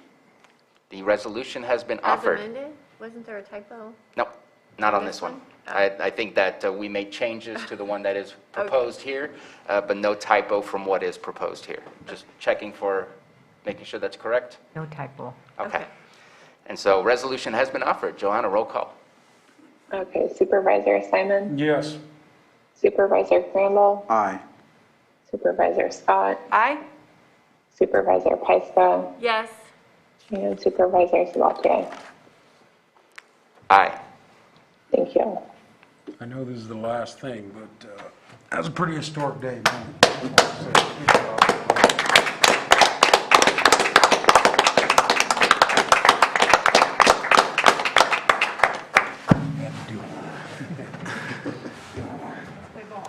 Yeah. And I think we can keep going. I think our timeline, are we good with going? Anybody looking to have a quick 5-10 minute break? So let's move on with 6:11. Addendum, 9:30 a.m., presentation of Employee Service Awards. And I know it says it's sponsored here by the Board of Supervisors, but I believe that CAO Hutchinson and Director Samek from our Human Resources will be reading out the names of those who have served not just for the County of Lake as an agency, but served the people of Lake as residents and providing the services necessary for everything that we need. And so if we can go ahead and read the list and introduce the item. Thank you, Mr. Chair. We have some extraordinary awards to give out today, and HR Director Pam Samek is going to do that. Pam, can you adjust your camera just a little there? And you are still muted. Yeah, there you go. It's Better? That's good. All right, let me share screen.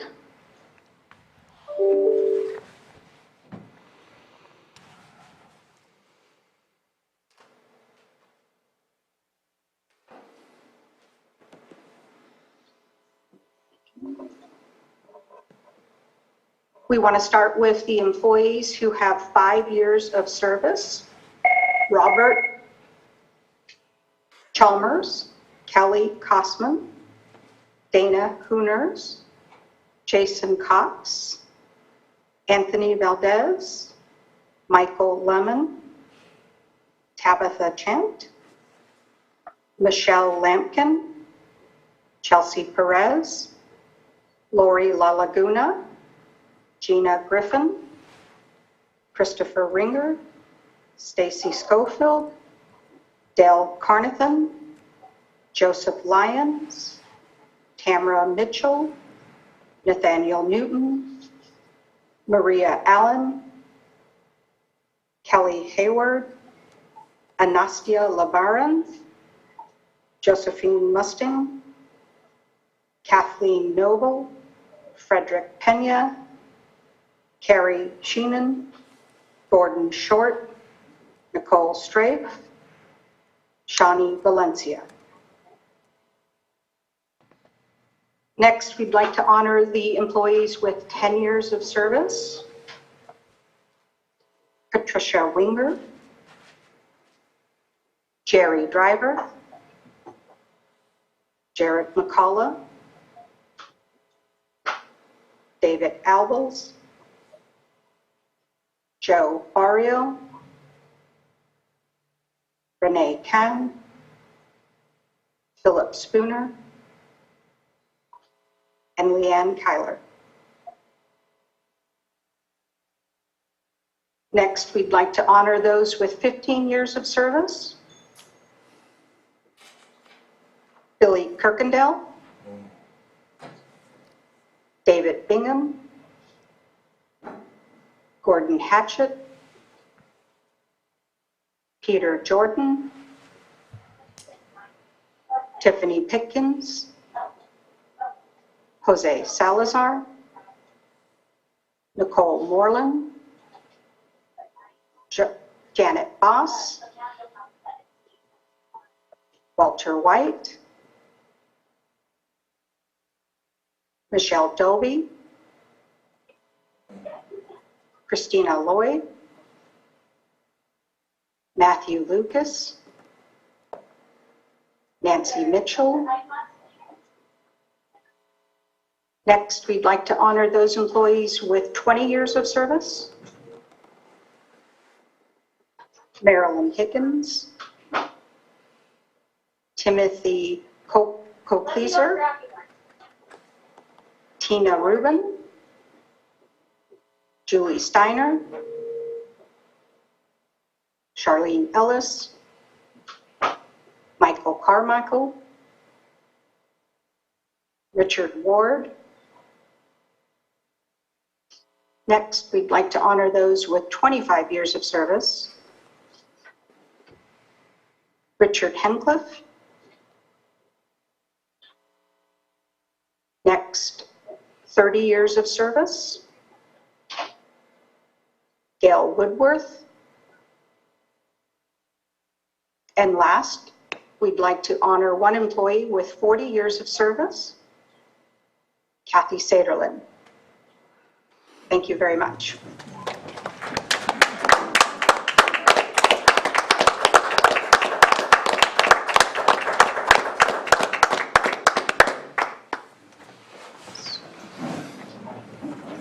Thank you very much, Director Samick.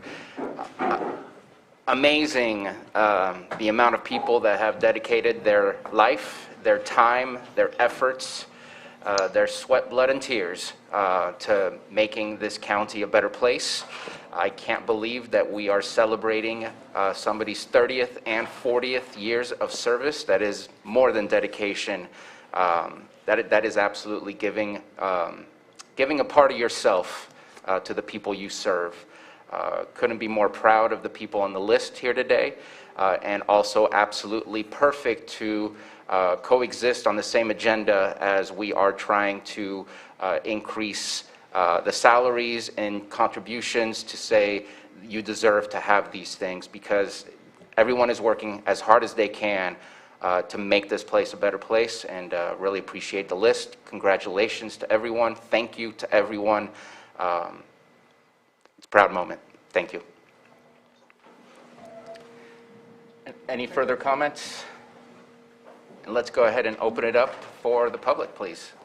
And we have somebody in the boardroom? No, just getting up to leave. We have Marcy Harrison on the Zoom room, if we could please unmute.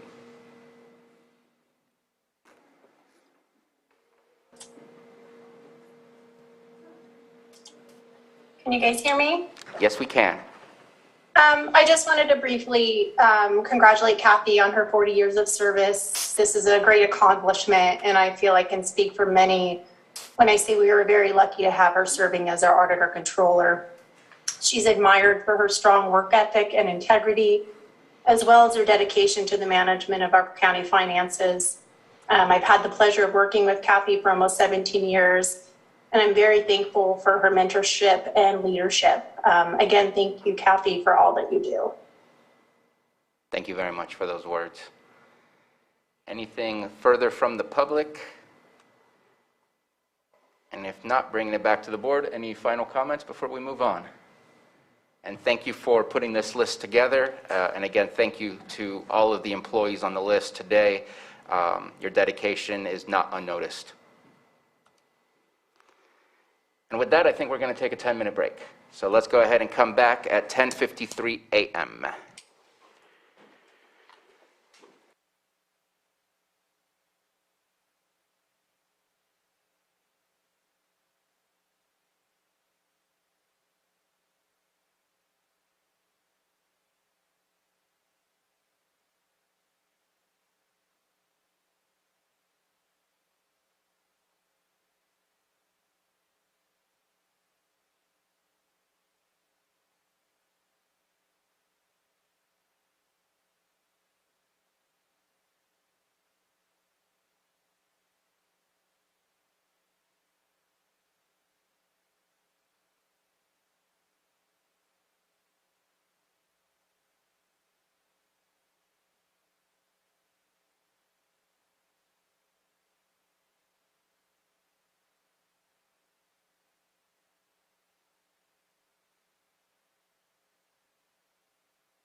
Are we back on? All right, ready to roll. Is everybody ready? 10:53 a.m. Let's go ahead and continue and reconvene the meeting.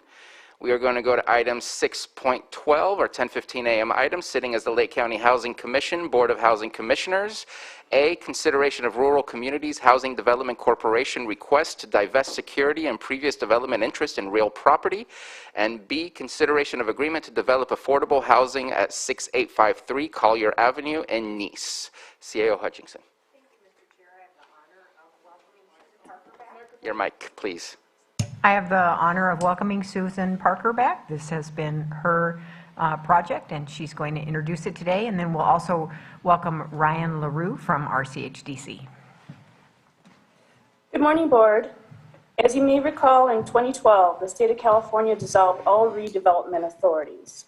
This action ended the funding to the Rural Communities Housing Development Corporation, or better known as RCHDC, to develop the affordable housing in the Collier Avenue area in Nice. The project stalled due to the lack of funding and inability to obtain additional financing or tax credits due to the existing liens. RCHDC approached the county and requested the county forgive the forgivable loans. On April 6th of this year, your board authorized the development of a new agreement to develop affordable housing at 6853 Collier Avenue.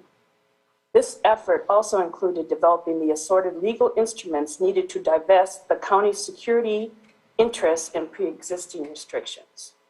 For this consideration, RCHDC will complete the following actions. They will enter into agreements with behavioral health services to access funding for this project.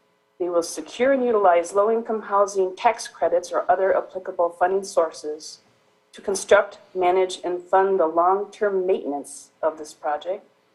They will convey the property to the Housing Authority for $1 should there be a default, and repay the Rural Community Assistance Corporation loans within 90 days of the default.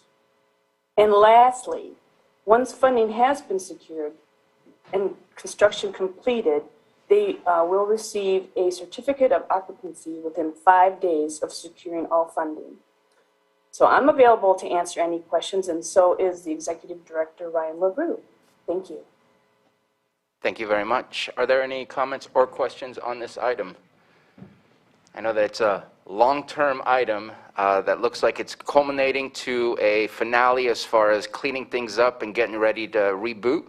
And just hoping that at the state level and at RCHCD that we're able to grab the funding that's available for us so we can go ahead and get moving forward and stop with this paperwork stuff to clean things up. But it's what we need to do. So I'm happy that we're at this state and that we're able to take that next big step. And with no further comments, or Supervisor Crandall? Very excited, and it's in District 3, of course, on Collier Avenue, and it's the space that's been open for quite some time. I've actually seen this in different arenas also be proposed at different things, and so it's really refreshing to see something finally come of it, or at least in that the ball's rolling in that direction. So. Yep. Thank you very much. And I saw that Director Metcalf just popped up, wondering if he would like to speak on this item since this is related to behavioral health as well. Yes, thank you, Mr. Chair. Todd Metcalf, Lake County Behavioral Health Services. I want to thank Susan and Ryan for all of your work on this as this thing slowly lurches forward. And I'm just excited about this because this will be the final piece of the housing puzzle for our behavioral health clients. We already have transitional housing in the form of Hope Center in the city of Clear Lake, but this will be the final part of that we can provide permanent supportive housing to our folks in this community. So I applaud the work and am excited to be able to be a part of it. So thank you all who've been involved in this as we move it forward. And it's been many, because it's been many years. So let's go ahead and open it up to the public. And I see no comment on this item from the boardroom. And I see no hands up from the Zoom room. So let's go ahead and close public comment and bring it back. And Mr. LaRue, you came all this way to be with us. I just want to make sure you have an opportunity to speak and introduce yourself, just in case you had some words for us. Yeah, thank you very much, Mr. Chair and members of the board. I would just like to thank the county staff and specifically Todd and Carol and Susan for all their hard work and getting us to this point. I know it was a difficult web we had to unravel here. So really excited to clean up this project and be able to move forward with funding, and just really excited to work with you all again. And as you know, we have a decent presence in Lake County, and so looking forward to serving our community here. And so just happy to be here and to be at this point. So thank you so much for your consideration of working with us on this project. Thank you very much. And if there's no further comments or questions, looking for some action. Go ahead and do it. It's your district. I'll second it. So first, I would like to thank Susan Parker for all her hard work as well, because I know she put a lot of effort into this. And so I'd like to motion to approve agreement to develop affordable housing, 6853 Collier Avenue, Nice, California, authorizing. If I may, let's start with Part A. Oh, where's the? Oh, I'd like to motion to consider the consideration of Rural Community Housing Development Corporation request number to divest security and previous development interest in real property. Second. We have a motion from Supervisor Crandall, and we have a second from Supervisor Scott. Roll call, please. Sorry. Supervisor Simon? Yes. Supervisor Crandall? Aye. Supervisor Scott? Aye. Supervisor Pyska? Yes. And Supervisor Sabatier? Yes. And that was a second yes from Supervisor Pyska. Yes. That was not my yes, but yes. Okay, thank you. She just wanted to make sure she was heard. Loud and clear. Looking for the next Part B motion. So I'll motion, Mr. Chair, to the consideration of agreement to develop affordable housing on 6853 Collier Avenue, Nice, California. Second. We have a motion from Supervisor Crandall and a second by Supervisor Scott. Roll call, please, Johanna. Okay, Supervisor Simon? Yes. Supervisor Crandall? Aye. Supervisor Scott? Aye. Supervisor Pyska? Yes. And Supervisor Sabatier? Aye. Thank you. Thank you, and thank you all who did put work on this. It's good to be in this position. Let's keep moving forward. Lots of things to cheer about. Yes. I was actually thinking that. Lots of things to be cheering about today. Absolutely. And so with that, let's go ahead and move on to our 10:30 a.m. item, 6.13, presentation by PG&E representatives on power outages occurring in Lake County. And let's see, I see that we do have Melinda Rivera with us. Good morning. Good morning, Chair Sabatier, and good morning, County Board of Supervisors and County Administrator. Can you hear me and see me? We can see you and hear you loud and clear. Okay, great. Thank you very much for your time this morning. I have not used this platform on this machine, so let me see if I can go ahead and share the document. So please just give me one moment while I bring the presentation deck up, I hope. Hang on just 1 second. Sorry, let me just... No worries. See. It's always fun to do this right. Okay, I think. All right. Perfect. Chair Sabatier and the County Board of Supervisors, can you see a blue PG&E blue PowerPoint deck? Yes, we do. Okay, great. All right, huge relief. Thank you so much. Okay, so good morning, County Board of Supervisors, County Administrator. Thank you very much for your time this morning in allowing us to present to you some information about PG&E's work to mitigate wildfire risks in Lake County and to provide additional information on power outages in Lake County. I'm joined this morning by the Regional Vice President for the North Coast region of California, which includes Lake County. His name is Ron Richardson, so he'll be presenting with me this morning.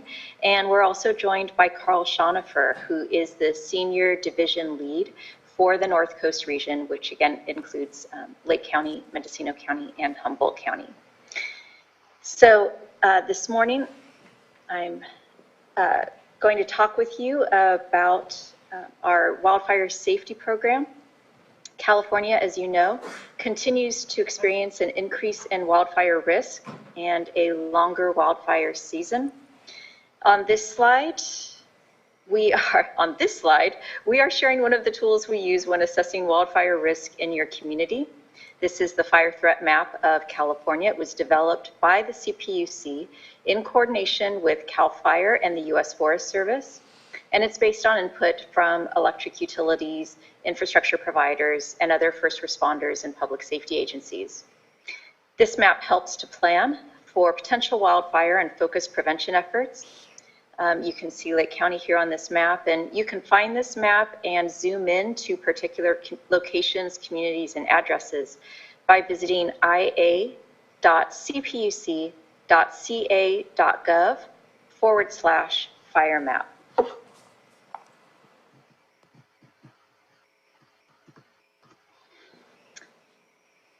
So we'd like to provide some additional context for the Community Wildfire Safety Program with just explaining that PG&E is looking to provide additional resources to support our communities before, during, and after public safety power shutoff events by employing the Vegetation Management Program to manage trees and other vegetation located near power lines, continuing to harden lines and install sectionalizing devices that help to reduce the size and the impacts of those public safety power shutoff events.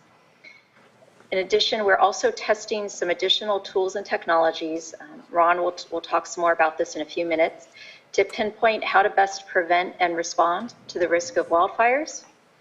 We all rely on electricity every day. We want to make sure that we work with our communities on solutions that minimize risks during times of high fire threat. So our focus with our wildfire safety work is not just to build our system for the climate risk that we are facing now, but also for the climate risk that we are going to continue to be facing and will be facing in the future. On this next section, we'll speak to enhanced power line safety settings in high fire threat areas. And so I'm now going to turn the presentation over to our Regional Vice President, Ron Richardson. Thank you, Melinda, and good morning, everybody. So on this slide here, it's to further to reduce wildfire risk, we are implementing these several additional safety measures given the historical weather conditions. Number one that we're doing is implementing the enhanced power line safety settings. This is a setting that we're putting on the line that's going to be able to trip the line very quickly. It's going to be about 1/10 of a second for that line to trip when it sees a fault. The second piece is that we're planning the 10,000 miles of undergrounding overhead of the electrical distribution lines. There's a team developed now that is currently working on that to come up with that plan. The other piece too that we're actually doing is responding to all electrical outages as an emergency response. We have a metric now that measures the emergency response to make sure that we're there within an hour to make sure we can relieve the police or the fire department when we have a 911 call. We are actually treating all outages now in the tier 2, tier 3 areas the same exact way, and we're measuring those to make sure we have personnel within the hour. And the last piece is continuing with our vegetation management, with reducing the risk of trees, doing more aerial patrols, to hopefully find those issues before they actually happen. Let's go and go to the next slide. So more about how this works with the new settings is, as you can see on this illustration, you can see the branch is hitting that line. The old settings would have took anywhere from a second to around 10 seconds to see that fault. That might allow that piece of branch to catch on fire. With the new settings that we're putting in here, that are more sensitive setting, it'll trip that line within 1/10 of a second. The issue we have with this right now with the settings that we have set up is it will actually create a larger outage. We have a lot of fuses on our taps that would help minimize the size of the outage. But the problem is with these new settings, it's going to it'll see that fault before the fuses do. And again, some of these outages are going to be in some remote areas. It's going to take personnel on foot to patrol. We'll be using helicopters to help restore those lines faster. Some of the other things that we're doing is in the past, we've always had our helicopters dispatched from either Red Bluff or dispatched from Sacramento. We've actually staged helicopters in this region. We've got 2 helicopters sitting in Ukiah at all times. So when these outages do appear, we can respond a lot faster. I'm going to the next slide, Melinda. And this graph here, it just shows the data that we've seen. So as you can see, back when we put the fast trip settings out in July, we've reduced the ignition rate by 50%. And this is something that we're really looking into to see, is this going to change the way we look at, future settings with our LRs? We're every day looking at the data that comes in from these LRs, reviewing the faults and trying to better understand. Now there is a total of 5 circuits that are in the area that have had these settings: the Clertic 1101, the Highlands 1103, the Canocti 1102, the Middletown 1101, and I believe the Upper Lake 1101 also that has these settings. But again, this just shows that by us putting the settings in here, we've decreased the ignitions by 50%. I'll go ahead and turn it over to Carl Schoenberg.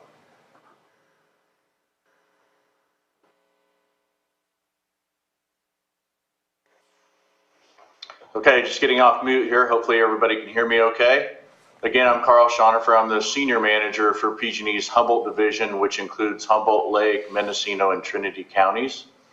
And so while our Enhanced Powerline Safety Settings program, and I may refer that as EPLSS because it's a bit of a tongue twister to repeat that, it does make our system safer for our customers. It may also result, as Ron mentioned, more frequent and longer duration customer outages, as these crews must thoroughly patrol the lines to ensure there's no damage or hazards present, and then perform any necessary repairs before restoring power.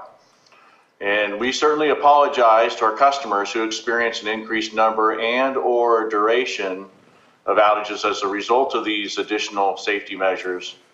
We know that it's a burden to be without power, and that's why we're taking this pretty seriously and working very hard to improve communication, which includes providing customer notifications about outages through automated calls, notifying them they are without power and providing an estimated time of restoration. We're also providing ongoing website updates on outage areas and estimated restoration times. And our media team will also share updated information as it becomes available through social media. And currently our media team uses Twitter to bring broader awareness to customers. They've identified some issues with using Facebook and Nextdoor, but they're continuing to evaluate additional communication platforms to try and get a broader reach as we're trying to communicate with customers, make them aware of these outages. So in addition, we recently sent communications to all customers potentially impacted by this EPLSS change. In these communications, we explain the new process and the potential impacts on them. We sent an email to customers that have an email address on file, and we did that on August 27th. And we also sent a postcard to customers that prefer communications by mail. We did that the first week of September. So as this is a relatively new process, we're continuing to make additional improvements to our internal systems so that they're better coordinating internally so that we can then improve our response times and communicate better externally. But customers can also sign up for alerts and view an outage map by visiting pge.com/outages. So next slide, please. So we're working every day to improve the safety and reliability of our system for our customers and the communities we serve. And on this slide, you can see a list of the circuits with EPLSS settings, as well as how many outages that have been experienced so far since we implemented these changes late in July 2021. And as Ron mentioned earlier, we're fine-tuning the sensitivity of these devices, which may result in fewer outages moving forward. Next slide, please.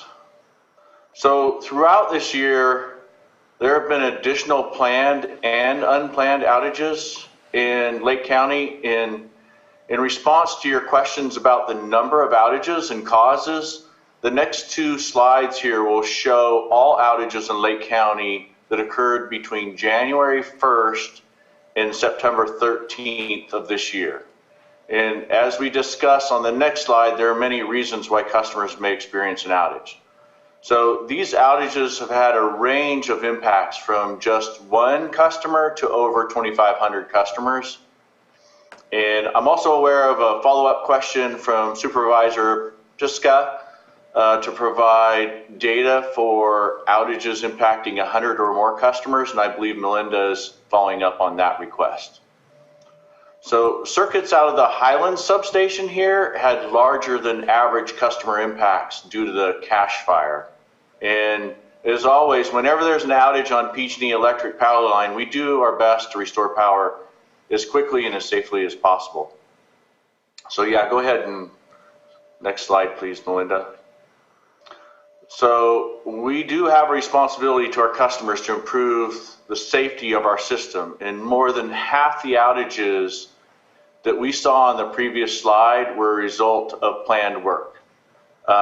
This work, it's conducted to improve and strengthen our system and reduce wildfire risk, and it may require us to de-energize the power lines to do that safely.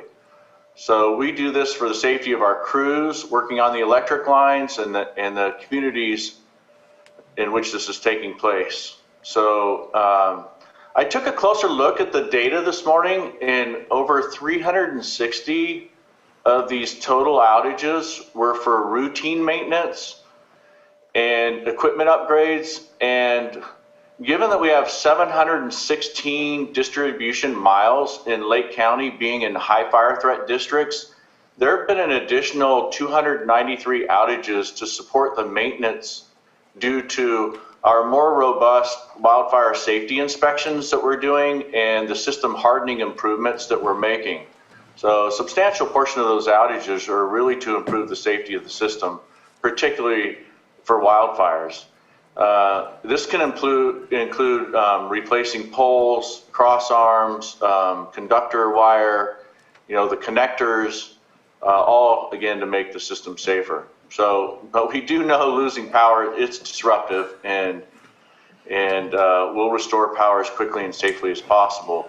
The other on this slide refers to fires, snow, lightning, and in some cases we have no cause found. That doesn't mean there wasn't a cause.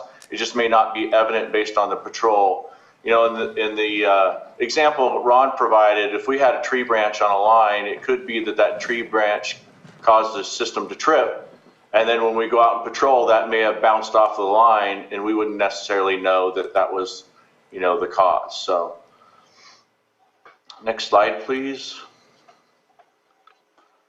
All right, so we are taking some steps here to improve. We're fine-tuning the equipment by adjusting the sensitivity settings based on real-world data to avoid unnecessary outages. We're also increasing our system communications to allow the devices to communicate with each other, so only smaller outages occur. So that's a process we're working through now. And we're also improving the coordination of the restoration patrols to ensure the PG&E team members are in the right place to patrol and restore as quickly as possible after an outage. And as Ron also mentioned, utilizing helicopters as well. Next slide, please. Okay, these enhanced power line safety outages, I want to remind you that they're not PSPS events, but we are leveraging some of the customer support programs that we develop for public safety power shutoff. We have resources that customers can take advantage of to help ease the burden of losing power.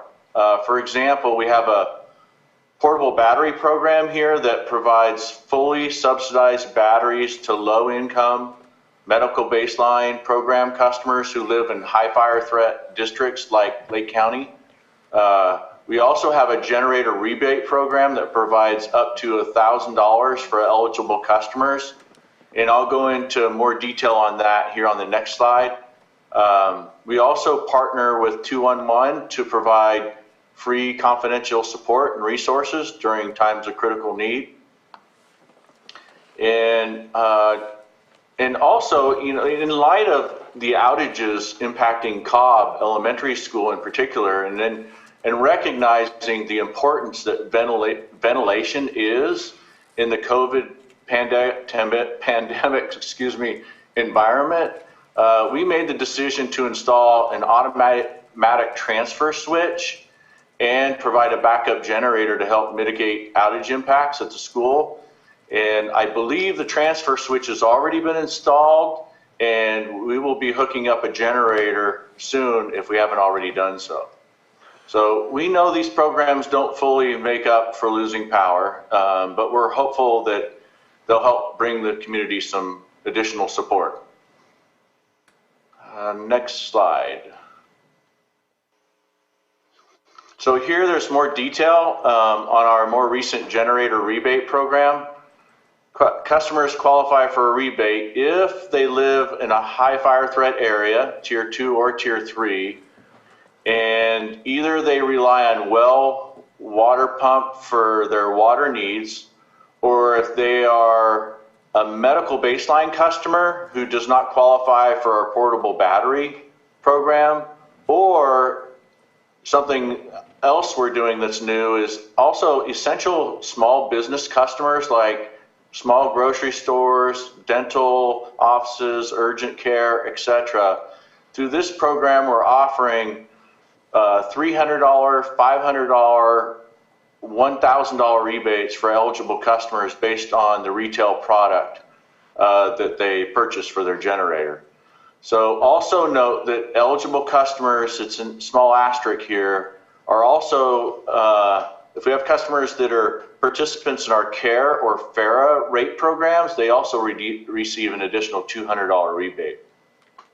And you can learn more about this, and our customers can learn more about this with respect to generators and our battery rebate program at pge.com/backup power. So I will turn it back over to Melinda.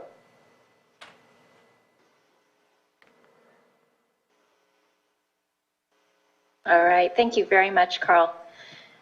This next slide talks about the PG&E Report It Safety mobile app. So this provides an opportunity for any customer to report and submit photos of non-emergency safety concerns directly to PG&E. By downloading the app, you can take a picture of issues that you see in the community, and PG&E teams will investigate every safety issue that is provided through this mobile app. Once you have the app, you can report an issue by tapping the report button on the app, snapping a photo, and describing the area of concern. So this is something that we just rolled out. I think I just installed it myself a couple of months ago. So we're eager to hear more from our community members as they see any issues in the community. More information and tools to prepare for outages. So there are a variety of wildfire safety tools available online. This includes resources such as address alerts, information available in multiple languages, the weather and public safety power shutoff weather page, the forecasting weather page. Preparedness tools and activities for kids are here at this site. The Safety Action Center and the Backup Power webpage can all be found by visiting pge.com/wildfire safety. Thank you very much for your time this morning, members of the Board of Supervisors and county staff.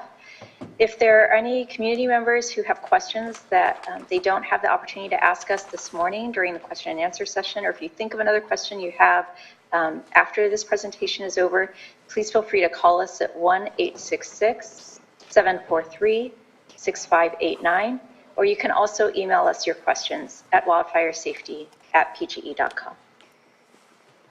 Thank you And very that concludes our presentation, and we're now available for any questions. And is it possible for, oh, perfect, you read my mind. I wanted to stop the sharing for a second. Thank you very much for the presentation. Appreciate the detail and the data provided, but I am 100% sure we have some questions, and let's start with Supervisor Pyska. I appreciate you coming. I first want to thank you for installing the transfer switch at Cobb School. As we've talked about many times, that is a community that can't be supported by any substation, and having that school lose so much time because of power outages, planned or unplanned, is really disruptive to the students and their families. So I appreciate that. The reason I asked you to come is I was just looking back at the number of outages that we experienced in the month of September. And when I got the data emailed to me earlier, it had real low average numbers for customers who experienced outages. So on September 4th, we had 2,000 people out in Cobb and Middletown, with 700 people out in Lower Lake and Cobb on the Canocti side. On the 7th, we had 2,900 people out. On the 17th, we had 2,080 people out. On the 19th, we had 51 people out. And on the 24th, we had 704 people out. And so, we really need to talk about the sustainability of these outages. While all of us appreciate and are sensitive to wildfires and your equipment being ignition sources, we have to look at this. How can we ask these customers to experience this amount of outages for years more to come? We've been doing this for 4 years already. So I appreciate that you're here and that you put together this presentation that explains why we're experiencing more of these outages. But we really need to get to the point of how we're going to manage the outages. And I personally don't feel like adding more generators to the mix is the sustainable way forward. We just can't do that. They already pose extreme fire danger threats to our communities to have all of these people running generators. They're toxic to our air. So we need to get to the place where we can have the people that live in these extreme tier zones with backup generation with batteries. So those are my comments. I'm not sure that I have very many questions at this point because we've had the opportunity to speak, but I wanted to get that out. We did speak earlier on the messaging, and when we have to answer questions from constituents, they want to know why. And I know that that was one of the things that you were struggling with is being able to get that why out to our constituents and the residents. And Twitter is not a platform that's used widely throughout Lake County. Facebook is the king here. And so I would really encourage you to figure out how to communicate with your customers via Facebook. More transparency is better. We've been through a lot. This is a very strong community. And they want real answers, and they want to know why. And so I think there's room for improvement there. I do appreciate everything that you've been doing. I appreciate that you've been going to the municipal advisory councils and talking directly to the customers via town halls. But I think there's still more room for improvement. So those are my comments right now. I don't know if anybody else has any. Any other comments? Supervisor Simon. Yeah, what I would like to see when we talk about data is battery backup opportunities have been taken advantage of here in Lake County for individuals, also the generators. How much data do we have on, who's taking advantage of these programs? Obviously, in Lake County we have a lot of low income, a lot of retired folks on set salaries or set budgets on a monthly basis. And what actually, I know you guys have programs up there, but what has come into Lake County? I'd like to see some of that data for the entire county, not just by district. You can break it down like that, but what has come into folks on wells that have generators or been available with the backup, our medical baseline folks with the backup battery stuff. I'd like to see some more of that data. Maybe you have that or I missed it, but I didn't see it anywhere in the stuff we got, so I'd like to obviously see that. With the fast trip sensors or whatever they're called that are starting out, I know it was just implemented. I would have wished that we would have been part of the conversation before that was implemented. I know I wasn't. I don't know if any of the rest of you were contacted. All we know that they started going out and then we got an explanation. So communication and collaboration, on decisions being made in your guys' boardrooms or, ideas. I think it looks good on paper. We understand why it's happening, but we already know that it's going to intensify the outages. The other question I have on the trip sensors that are going on, this will be the first winter that we're going to go into it with it. And you can correct me if I'm wrong, but from now on, it's going to be that way, whether it's summer or winter. And this will be the first one. And obviously, we're going to hope for a healthy winter, a lot of rain, a lot of wind, hopefully snow, some other things. How is that going to affect us this winter when it's very cold? And we have a lot of seniors that need their heat and other things. Has that been thought about? And maybe you guys have already had those discussions, but I didn't hear anything about that today in the report, because this will be the first winter that we'll be going through it with these new sensitive trip sensors closing right off the bat and shutting the system down. And then how is that going to affect being able to fly during the winter, inspect the lines? That is a concern of mine going into this winter once again. As we move through, just seeing the numbers and the data there on the outages, 205 in the Middletown substation. I know some of those were for work that needed to be done, but a lot of them were outages that just were unknown or whatever. So very concerning, like I said, as we move through that. I know that you guys are looking to look at undergrounding, other opportunities, some big announcements made. I think those are long-term strategies that will be obviously worked on by everybody, but the immediate impact is what we're dealing with the phone calls and other stuff. The other thing I would like to hear, because the last time we got an update about outages and stuff, people making claims for lost food, even electronics that burn up during outages and other things. I'd like to see some data on that, what's coming into county constituents. I know I get calls. Me and Jessica get a call definitely from Mr. Mitchell, keeps us on point with PG&E. Constant conversations of how do they recover lost food and other equipment or stuff that may be happening. They put in a request, but as it was said one time right here in this boardroom, yeah, you can put in a request, but we'll see what happens.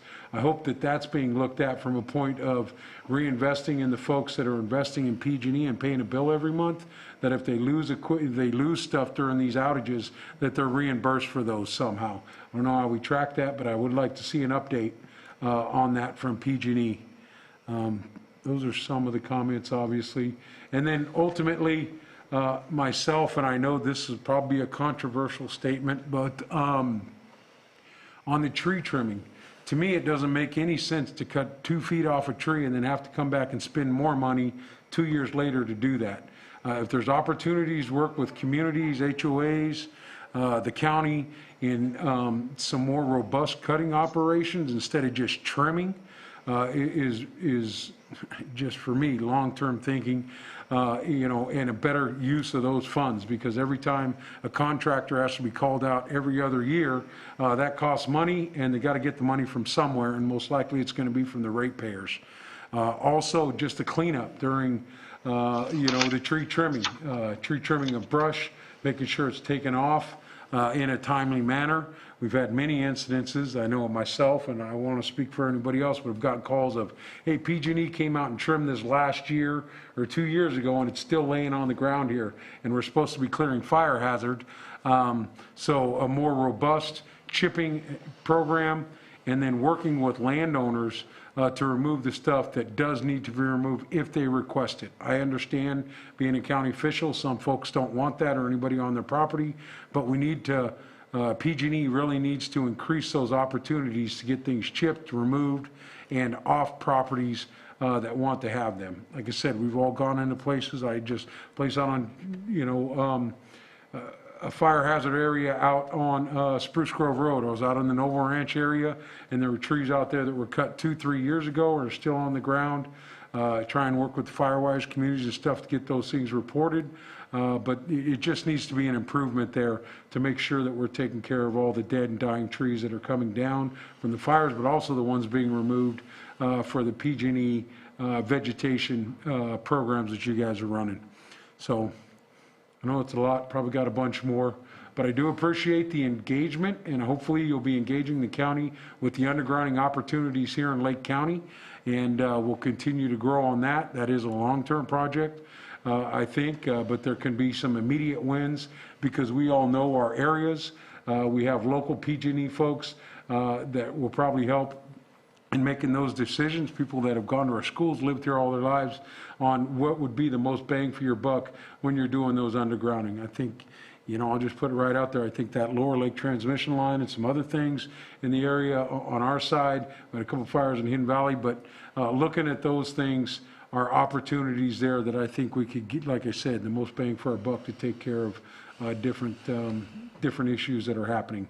We're not going to be able to underground everything, but it's a tool, I think, that's going to help us build more resiliency with the hardening of the wires and everything else that's happening and the sectionalizing. So continued communication is the best thing, and responding to the claims of our constituents in Lake County, I think, is a big issue, and I'd like to see some data put together on all of that, on what's coming back in the county to kind of mitigate these fire issues. And Jessica said it great.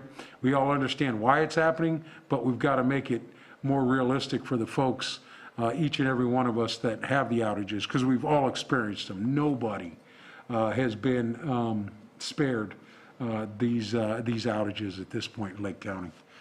That's all I got. If I could, I'd like to clarify, if I could, real quick. You made a comment about, are these settings going to be continued through the winter? They're not, and I apologize for not clarifying that through the presentation. These are going to be summer and fall settings only. Once we get out of fire season, we'll be putting the LRs back on their normal settings to allow them to, close into a fault 3 times. But we need to first get out of that fire season. I hope I clarified that up for you. Well, I guess to respond to that, if you ask CAL FIRE, fire season right now is all year round. So that's why I made the comment. I appreciate that you guys are thinking that. So on what date? What triggers that? What triggers it? What date are you guys thinking? There's not a date. It's all about conditions, like you said. We have a meteorology team that's be looking at the fuels. They'll be looking at the moistures in on the ground level, and once it hits a certain percentage, I don't know what the percentage is, but once it hits that certain percentage, then we'll be considered out of fire season for PG&E, and we'll be turning the settings back to normal. The other thing too, I just want to kind of clarify too, is when we first set these settings on the high trip or the fast trip, it was taking out the substations. It was taking out a very large area. And what we've done now is we went back to these line reclosures that have these sensors to where they're going to be able to communicate again, to where at least the outage will be brought down to just a zone, to where most of these outages, instead of you seeing 2,000 customers, it's going to be around 500 customers, which is not a great scenario, but at least it's a lot better than what we were seeing in early September and actually in August also. So, and I believe at this time, all those settings are in Lake County now on all 5 of those circuits. So again, we should be seeing a lower customer count, which will actually help reduce the area that we have to patrol to get people back on faster. Thank you for that. I do want to clarify, and I kind of want to check in with Supervisor Simon. I think when he mentioned the wintertime was because of how cold it gets getting into fall, where higher elevations. And so the issue of turning off power when in late October, early November, which we have experienced PSPS conditions before at that time, that it can get really cold in a household where there's no access to heat, if there's no access to electricity. I think that's what you were alluding to in that. So not necessarily a specific season, but just a condition in the weather outside. It might be dry, but it might also still be cold.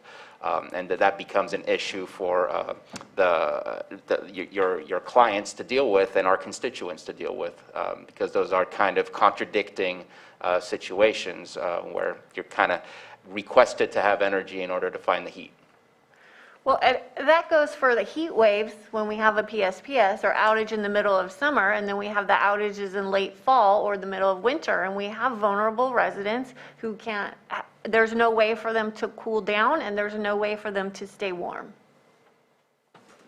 Any further comments or questions? So I did want to, I do have some things on my list here, and I appreciate you being here today and providing a presentation and hearing us out as to what our concerns for the community is. But I want to start off with, you are overseen by the CPUC, and I want to start off with one of the CPUC's mission and goals. And it says that they are dedicated to ensuring that we have safe, reliable utility service at reasonable rates. So I think that we're very focused on the safe because of past history, and it's just a difficult task to deal with the circumstances of extreme weather and extreme heat, extreme dryness, and that sparks can easily start a fire these days. But it's the reliable part that I really want to focus on today, because turning it off to be safe makes it unreliable as a service. And so you showed some data that says that the majority of the outages was planned work. What are you working on so that you can do that work but continue electricity? Is there generators that you can bring along with your team so that it can generate enough electricity to continue feeding whoever's down the line? Is there redundancies that you can create so you can work on some of the poles and some of the lines and not have to shut off power? This is all created by you, not by the weather and safety reasons. How can you implement something better so that you don't have to turn off the power to be able to do some of the work you're doing? If you can reduce that 67% planned electrical outages, then I think that right there already we're doing a whole lot better.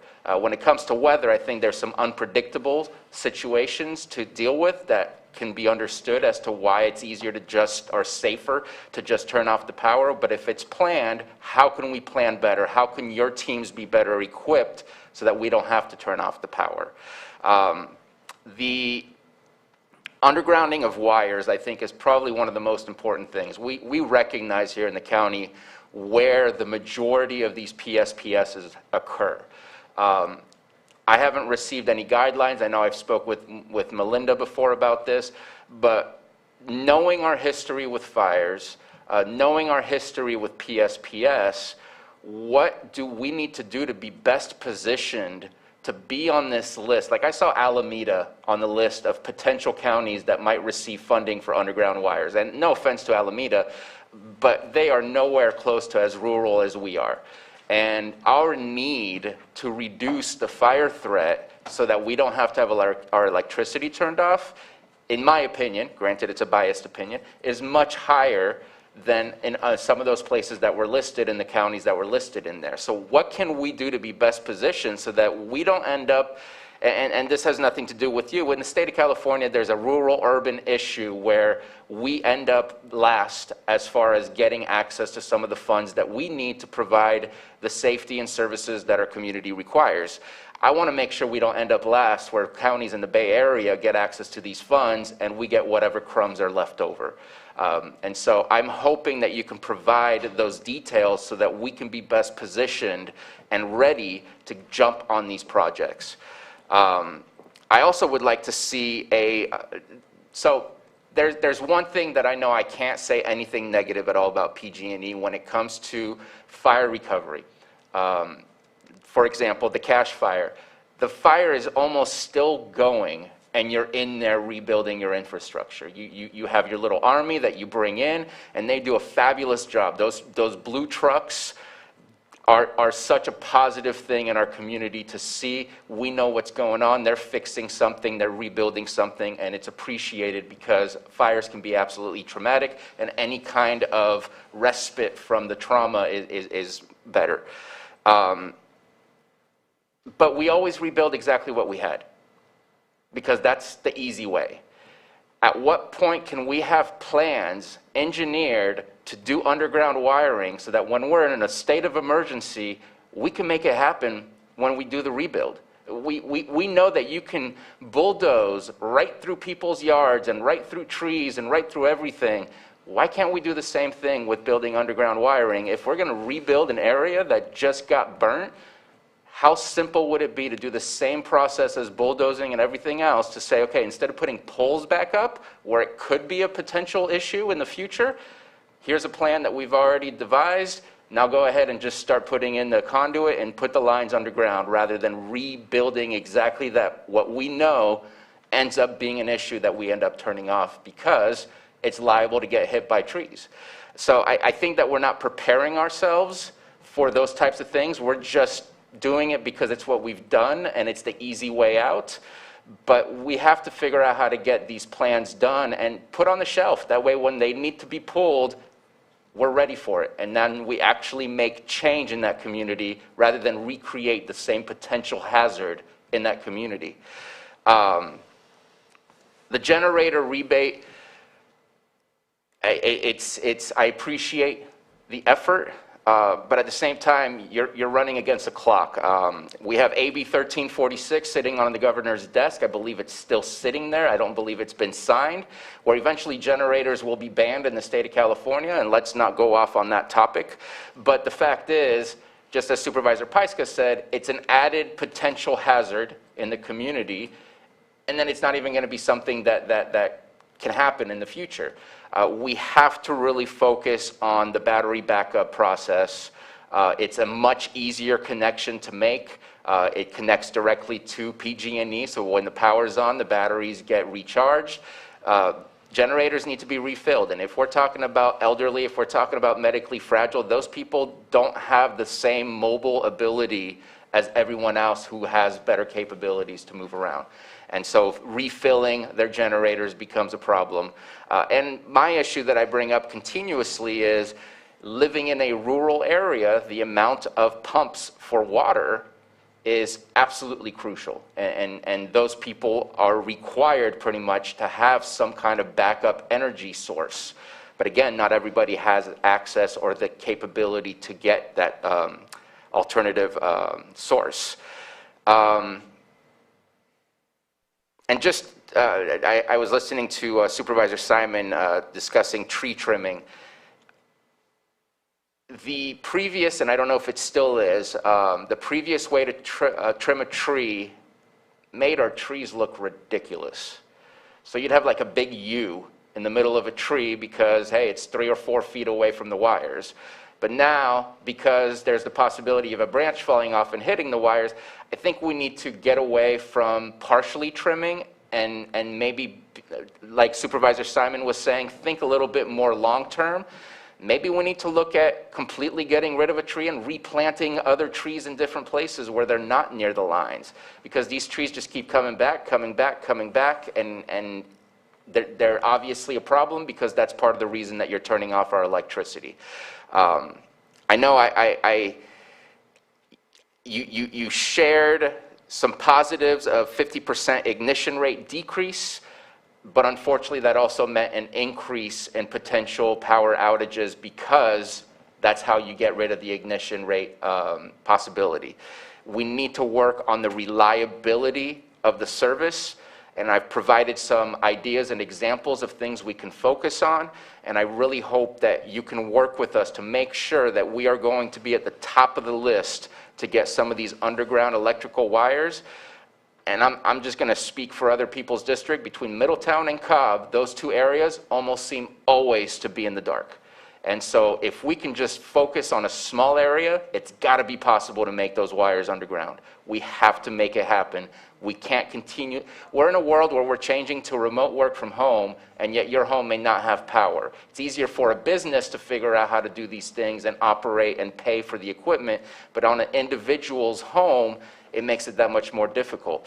And we have a changing world, and at the same time, we have kind of stepping back policies on how to make things safer. And I think we have to try to balance that out in a better way. So I'm going to stop right there. Appreciate the conversation. Appreciate the comments also made by my colleagues, and I will open it back up for anyone else who wants to follow up or opening it for the public. Supervisor Simon? One final comment, and don't want it to go amiss here. You know, obviously, as we are still in the midst of the pandemic, and the fires and devastation we've had over the last 6 years here in Lake County, every one of these outages just is one more obstacle for our businesses to thrive. And that's a huge disadvantage, at this point in Lake County. So, the business community is suffering also. I know a lot of them have gone out and purchased and tried to do what they can, but some of them are still unable to do that. So, it's just one more thing that our business community is having to deal with. And I know you hear that from all over in all the regions, but here in Lake County, I can't, really express how devastating it can be, especially to our Cobb Mountain businesses, the Middletown area, but throughout the county, all over, the folks can't afford it. They're just struggling to keep the doors open right now, and every time there's an outage, that just is a loss of revenue. So that's something else to consider too, from PG&E's standpoint.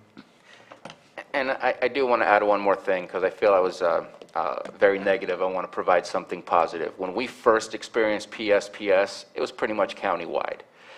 It has absolutely changed in the scope of what a PSPS looks like. Unfortunately, it seems that the usual suspects have to feel the brunt of a PSPS, and I'd love to see us work together to make sure we can decrease that blow if we can. So thank you for changing the scope and minimalizing as much as you can. Let's keep trying and keep going further. And with that, let's go ahead and open it up for the public. And we have a couple hands up. Let's go ahead and start with Julia Bono. Hello, can you hear me? Yes, we can.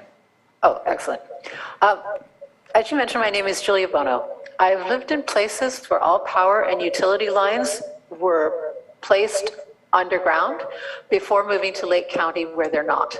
Not only is this underground wiring practice vastly preferable from an aesthetic point of view, so that we could better enjoy our natural scenery in Lake County without ugly power lines, poles, and damaged or removed trees, but it notably reduces the chances of outages, is far more fire and windproof, and virtually eliminates the annual cost of tree trimming to prevent them from interfering with above ground power and utility lines.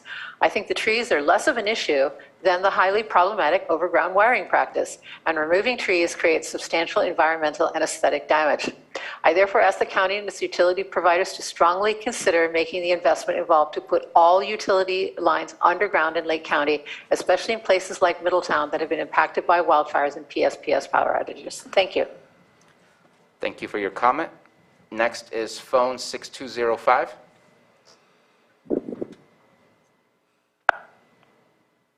Hello, can you hear me? Yes, we can. Thank you so much. This is Bart Levinson.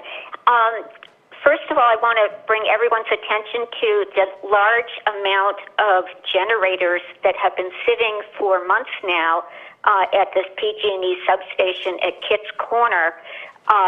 We've been attempting to find out what those generators are available for. We don't see them moving and being used in other areas of the county that have needs. I don't understand that. I'd like to make sure that you, the supervisors, are aware of what I'm talking about and perhaps can get better answers from PG&E. I also am a part of a group of people who was in an area where the PSPS, the last outage we had, was made in less than 8 hours of notice. Also, I'm with a group of people who attempt to actually locate the benefits and the resources that PG&E keeps saying is available. We make the phone calls, we track the sources, we can't find them. And that goes for batteries, food replacement, taxis, hotels, and customer resource centers. The bringing of the need for this county to have to use generators with propane, with our large population of elderly and low income, is such a tinderbox It is crazy to bring that into Lake County. And with the recent revelations of your company's responsibility for the Dixie Fire, you have us in this absolutely horrendous position of having to worry about, are you going to kill us? Are you going to start our county on fire, and it'll be the time when the conflagration can't be stopped? You have to do better than you're doing. The public outreach that you say is in place is not reaching the public. Thank you. Thank you for your comment. And just kind of do want to pivot back to PG&E and see if you have a response, or if it's possible to provide a response as far as those generators at the Kids Corner area. And maybe you need to look into it and provide that response to us via email, and then we can get back to our constituents. Hi, Chairman Sabatier. I can defer to Ron or Carl as well, but those generators, I believe that the committee member is referring to, that is for temp gen at the Canocti substation, which is very close to Kids Corners. So we do have 3 substations, the Hartley substation, Canocti, and Clear Lake substation. And of course, the Clear Lake substation is not located in the city of Clear Lake, but it's over there south of Lakeport. So those 3 substations do have temp gen that we have staged at those 3 substations. And so we have temporary generation available to use there during PSPS events if it is safe to do so, if the weather conditions permit. I didn't have that slide in the slide deck this morning, so I apologize. I know we've presented on that before, but if you have any questions, if you need me to provide additional detail in writing, I can provide that as well. But we do have generators staged at those 3 substations at Canocti, Hartley, and Clear Lake. Thank you for that. Yeah, and I'll just follow up on that, Melinda, and explain. So there's a difference between distribution lines and transmission lines, and there may be areas where we can serve customers out of a substation, but we can't get power to that substation because the transmission line might be in scope for a PSPS event. So if we have generation staged at those substations, then it allows us the opportunity to then provide power to our customers through that substation out through those distribution circuits that are not currently in scope for a power outage. Thank you very much. Next comment, Kathy McCarthy. Hi, this is Kathy McCarthy, and I just wanted to first echo about the hardship it is on our older population and those who try to serve them during these PSPSs, and not only just the frustration of putting together a generator, in the dark, but also it creates trip hazards in their house. You're trying to be careful with extension cords to lamps and that sort of thing. So it's very near and dear to my heart that these can be avoided. But also I live in a neighborhood that was destroyed in the Valley Fire, and about 18 months ago or so, we were part of a program with taller power poles and a more thickly insulated wire as part of that pilot program. So my question is, when it comes to time to talk about putting things underground, are neighborhoods like mine going to be overlooked because we're already part of this pilot program, or are we still on the table to be considered? That's all. Thank you very much. And if PG&E would like to respond to that?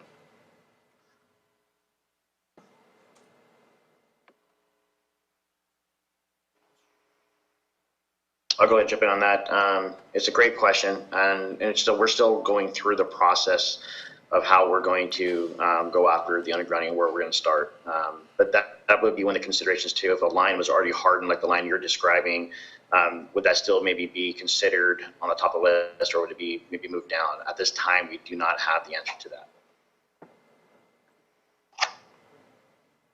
I think that we'll probably need to follow up on a larger discussion on those items as well to get some deeper detail.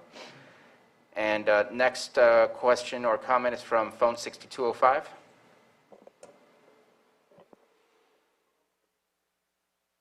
Yes, I don't know if anybody has addressed the loss of cell phone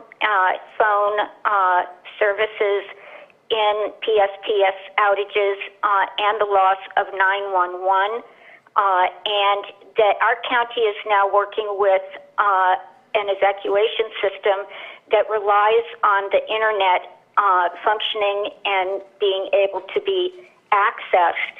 That is part of our overall evacuation plan for the county, but every PSPS has large areas where the cell service, the phone service, the internet service is simply blacked out, and we can never know ahead of time how to deal with it.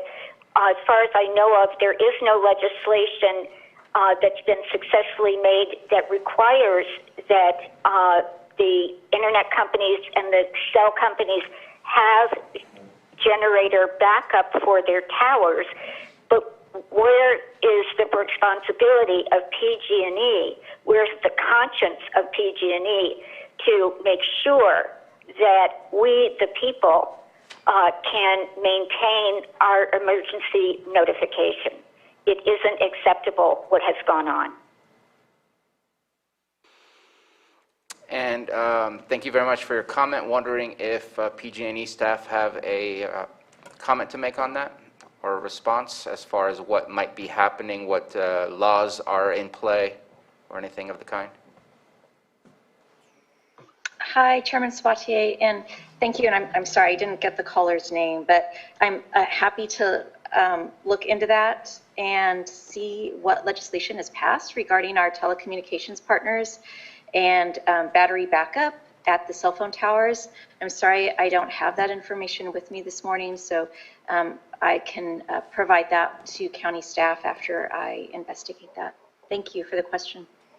And just putting out my opinion that while, yes, there is a collaborative cooperation between PG&E serving these towers, I do believe that some of that responsibility needs to lay on those who have the towers where they should have backup generation, as most do these days. And I know there was, I believe there was a bill to extending the amount of hours that that generation needed to be provided for.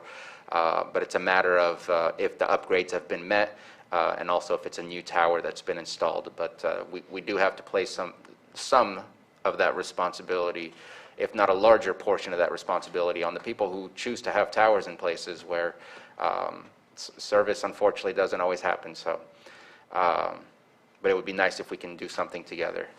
I see no further hands up. I want to bring it back to the board, and we do have a hand in the boardroom, so let's go ahead and make that happen.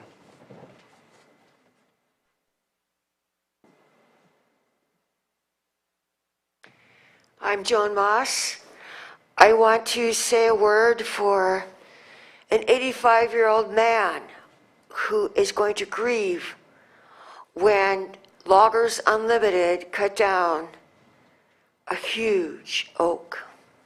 It hurts our hearts to have so many trees cut down. And I think I had my life threatened this morning. Something made me turn over to the right side of the road, and here comes Loggers Unlimited. I don't even think he saw me. He was in the middle of a very narrow road that I live on. So I am going to write you a complaint, PG&E, about Loggers Unlimited. I've heard 2 or 3 different complaints, and I have one from this morning. They are not polite. They are not professional. And if you argue with them about a tree, they will back down and not cut it down. Trees do make oxygen. And our trees are going. People are cutting them down. It's very sad. People grieve for trees like they grieve for people when Loggers Unlimited cuts down the trees for PG&E. Thank you. Thank you for your comment. And that's it for public comment. Are there any further questions or comments from board members? So I do know that I appreciate the conversation, and we've hit on a couple different topics, provided some suggestions, looked at to receive some more data. Wondering if, are we going to be receiving that via email? Would you like to come back and provide some of that information so we can continue the discussion? I think that we'll figure that out, but I'm hopeful that you got those questions and those requests down so that we can make sure to follow up on that and then figure out how we will meet again. Yeah, thank you so much again, Chairman Sabatier and everyone on the Board of Supervisors and county staff. I have been taking notes, and so I will be following up, and I'll work with the County Administrator Office to determine, in addition to any written replies, how else the county would like us to follow up. So thank you again for your time this morning. We really appreciate you allowing us to come and present with you. Okay, and thank you very much for coming. And just from my behalf, I know that our frustration is with the company as a whole, not with the individuals representing the company here today.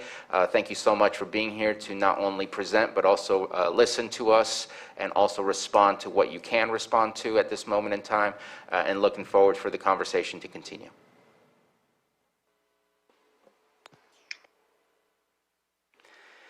Okay, let's see. It's 12:04. Are we still on for 1 p.m. or do we have a different time frame? I am waiting for to hear back on that.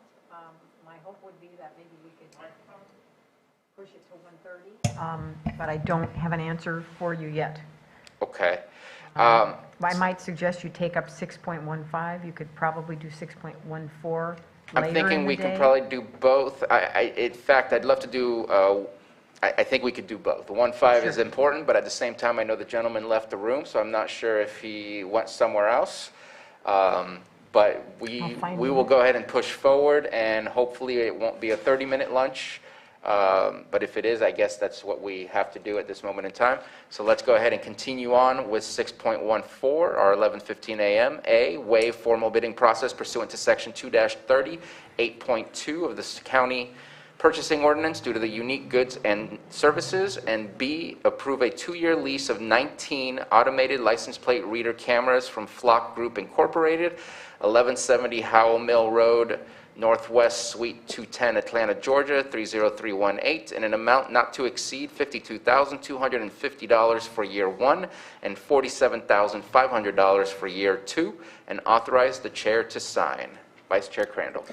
Yes, thank you, Chair Sabatier, and I first want to acknowledge the fact that without the cannabis funds, I wouldn't be bringing this forward. So that's a real great benefit to be able to utilize that discretionary fund to try and, bring this forward. And I also want to thank Carol and administrative staff and Anita for the overview of the legal information, of course, and also the sheriff for his he's brought forward the same type of contract and used the same group as has Clear Lake. The police office, the police Clear Lake Police Force uses the same camera system.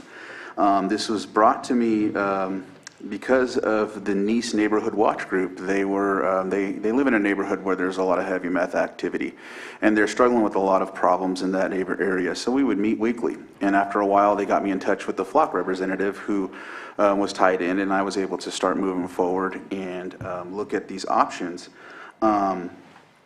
Another great thing about this is that we're hoping to put them all throughout my district in order to deter dumping. And that's one of the biggest things that the people noticed in the Nice Neighborhood Watch, was that some of the cars that were in their neighborhood that were being brought in to be fixed they would end up being dumped. And so we know that with this flock group, and I think the sheriff explained it in his last, when he brought this forward, is that these read license plates and they give real-time dispatch type of information. For example, if there's a white Nissan going eastbound, it will go straight to dispatch and do that. And I know from the surveillance industry and gaming, that's part of the biggest problem, especially with people in Spring Valley and Nice who've brought all their camera information to the sheriff and say, look, this is what happened. I've seen someone do an illegal drug deal. I've seen someone steal this, but they don't have the staff to go through all of that footage. And that was the biggest problem that we have in the gaming industry is you have to assign someone to do that work. With this, it gives somewhat of a faster response when it comes to vehicle license plate reading and different cars and different vehicles going forward. And so we want to deter, we know this isn't a silver bullet, but we want to deter dumping, of course, garbage dumping because it happens in frequent areas. And we want to also deter cars being, left on the side of the road. I know we've been dealing with it quite frequently on Highway 20, RVs, trailers, all of those different things. And so we're hoping to lessen that in the meantime, because there's a lot of things, a lot of the community likes to say about, we need the law enforcement to do X, Y, and Z. Well, this is giving them the tools they need to be able to do more of their job until we can get some more people hired and retained. So I can keep going on about this because I really feel strongly about it. But I don't know if the sheriff's here and he wants to add or anything of that nature, if there's anyone wants to add. But The sheriff was not able to make it today. Okay. Thank you very much for your presentation and the item. Any comments or questions from board members? And so I know in our previous conversations, this is a unique service for the solar panel, the cell process, and the artificial intelligence software. And so I know that's why we approved it for the sheriff, and I also know that's why it was approved over at the PD over in the city of Clear Lake. It doesn't quite say that it's the only one available on there, but I know that with further discussions, it is correct. And I just had a question for you specifically. Are you providing the, and it's out of curiosity, are you providing the $99,750 up front, or is it $52,000 out of this year, and then next year it'll be out of the other 100? It's $52,000 this year and next year, from what I understand. Okay, yeah. Perfect. And as far as I'm concerned, whether we have staffing or not, this is still a huge benefit. This is artificial intelligence that works for us. Provides eyes and ears for where we are not able to be, and I think that it just complements what we have, and I don't think it needs to, I hope it doesn't go away in the future unless it's not working for us. But I think this has worked tremendously well in the city of Clear Lake, continues to work tremendously well, and they've expanded also from their original 8 or 9, now they have something like 25 cameras out around the city. So I think this will definitely benefit your district, and I'm in support of this. Supervisor Simon? Yeah, just to follow along on that line, Supervisor Crandall, I'd like to see you come back, once it's installed and give us maybe a 6-month or a yearly update on the impact that it is having, because, as you said, it is happening a little bit in the area, but anything that we can do to help create the safety and, just as you said, illegal dumping of abandoned vehicles and other issues that are currently going on that we're working to get a hold of and really make some change. I'd appreciate that, but just an update would be greatly appreciated to the board. 6 months or a year, depending on. I think we'd do 6 months just to make sure, because I really would like to see it work. And so I think with keeping that on, to come back in 6 months and see how it's deterred or if it's even making a difference. That's another person I forgot to thank was Scott DeLeon for working on with me with the roads and the permits for those type of things, because if it doesn't work in a specific area, there's a license that I can move to a different area or something of that nature when it comes to putting the cameras in specific spots. So that was another person that helped me out. So nice.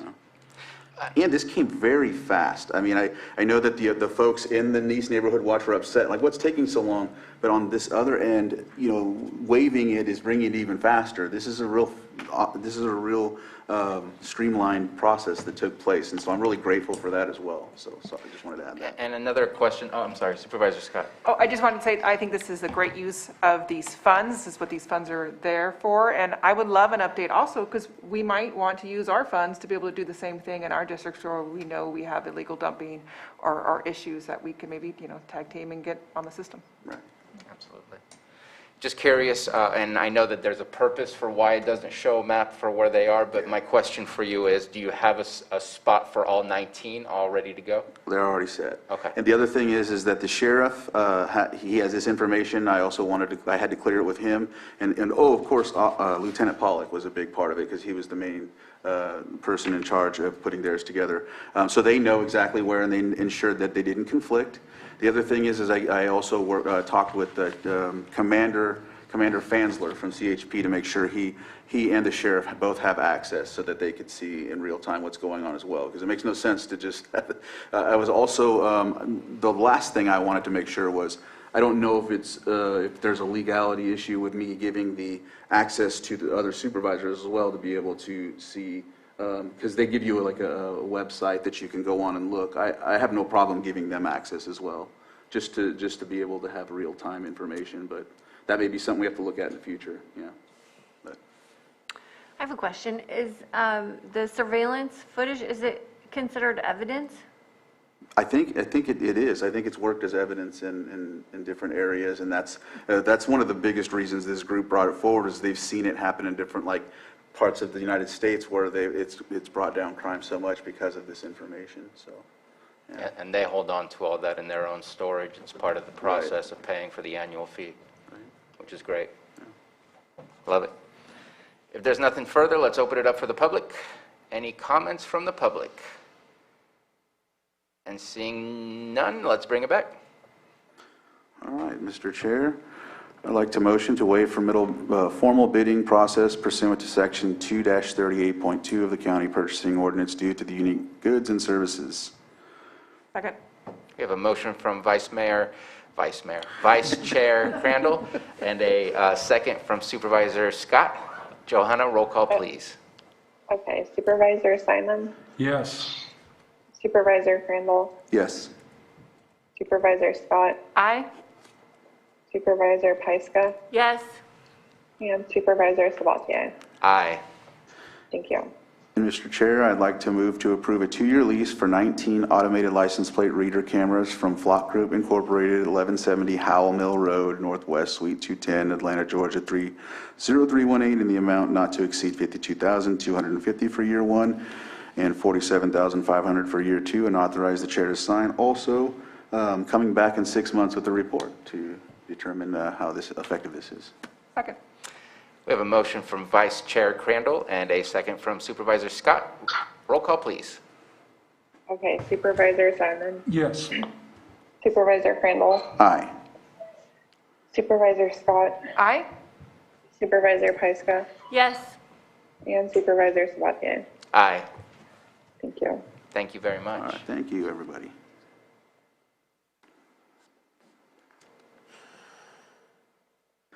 Okay, we'll make this one quick. Okay, let's move on to item 6.15, our 11:30 a.m. item, consideration of county investment policy. And CAO Hutchinson, this is your item. It is, and Patrick Sullivan is also in the room. I want to introduce him. He's going to just give a really quick overview of how we got to this point, and I want to invite Carlos to come on up. Carlos, if you'd like to. If you'd like to have a seat there in front of the board, probably on the far side because there's less stuff going to be in your way. So Patrick, go ahead. Give us the background. All right, good afternoon. So on July 21st, your board approved an agreement with Chandler Asset Management to provide investment advisory and management services for the county. Since then, Chandler has worked with the Treasurer Tax Collector Committee with both administrative staff and Treasury staff, putting together documents they needed to conduct their analysis. Chandler has done 2 major things here. They have revised our investment policy for the county to ensure compliance and create the framework we need to create our actual investment program. Second thing they've done is they have conducted an extensive cash flow analysis to help guide them in creating the appropriate investment strategy for the county for the recommendation they're crafting for your board. So at this time, Carlos Oblitas from Chandler is here, and he's able to present on both of these and answer any questions your board may have. Thank you very much. Carlos. Thank you, Patrick, and thank you, board members. So I want to, in addition to the cash flow analysis, extensive cash flow analysis that we did, we also, and also the update of the investment policy, we also conducted a strategy session to actually, through an iterative process, identify an appropriate strategy, investment strategy, to be able to implement and go forward with. So that was the work that was done not just for my firm, but also in conjunction with a committee that's part of this board and the Treasurer Tax Collector. So those are in place. Today I want to present to you the investment policy statement. The policy is meant to be a guide and a ruling document for your investment program.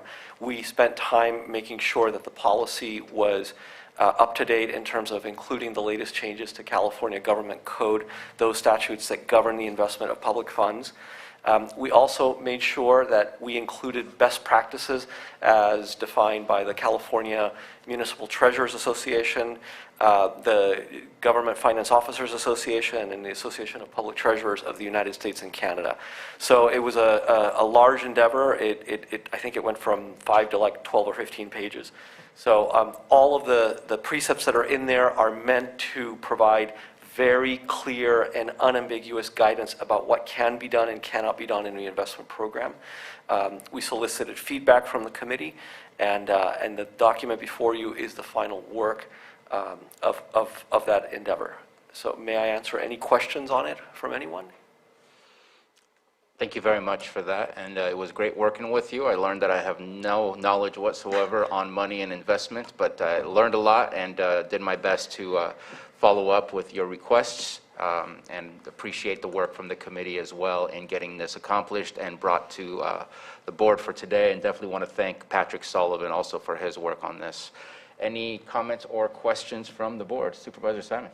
I just want to thank the committee for working on bringing this to us. You know, obviously maximizing everything in the county coffers is very important, and I know when I was on the committee in the very beginning, when we set this ad hoc committee up, this was one of the big ticket items that was to be brought back forward. So I want to thank the committee for the work, Carol, and everybody who was involved with bringing this here. This is only going to be a benefit to our employees and everybody here in Lake County, so appreciate the opportunity to work together, but this is a big step forward. This is one more of those things as, you know, we took some steps this morning, but this is just another, you know, cog in the wheel here to really advance Lake County, so thank you very much for the hard work. I'm in support, obviously. And I'm going to segue with what you just said, that we started with something this morning. Just in our conversations, and correct me if I'm wrong with the numbers, but we had something like $295 million that are possible to invest.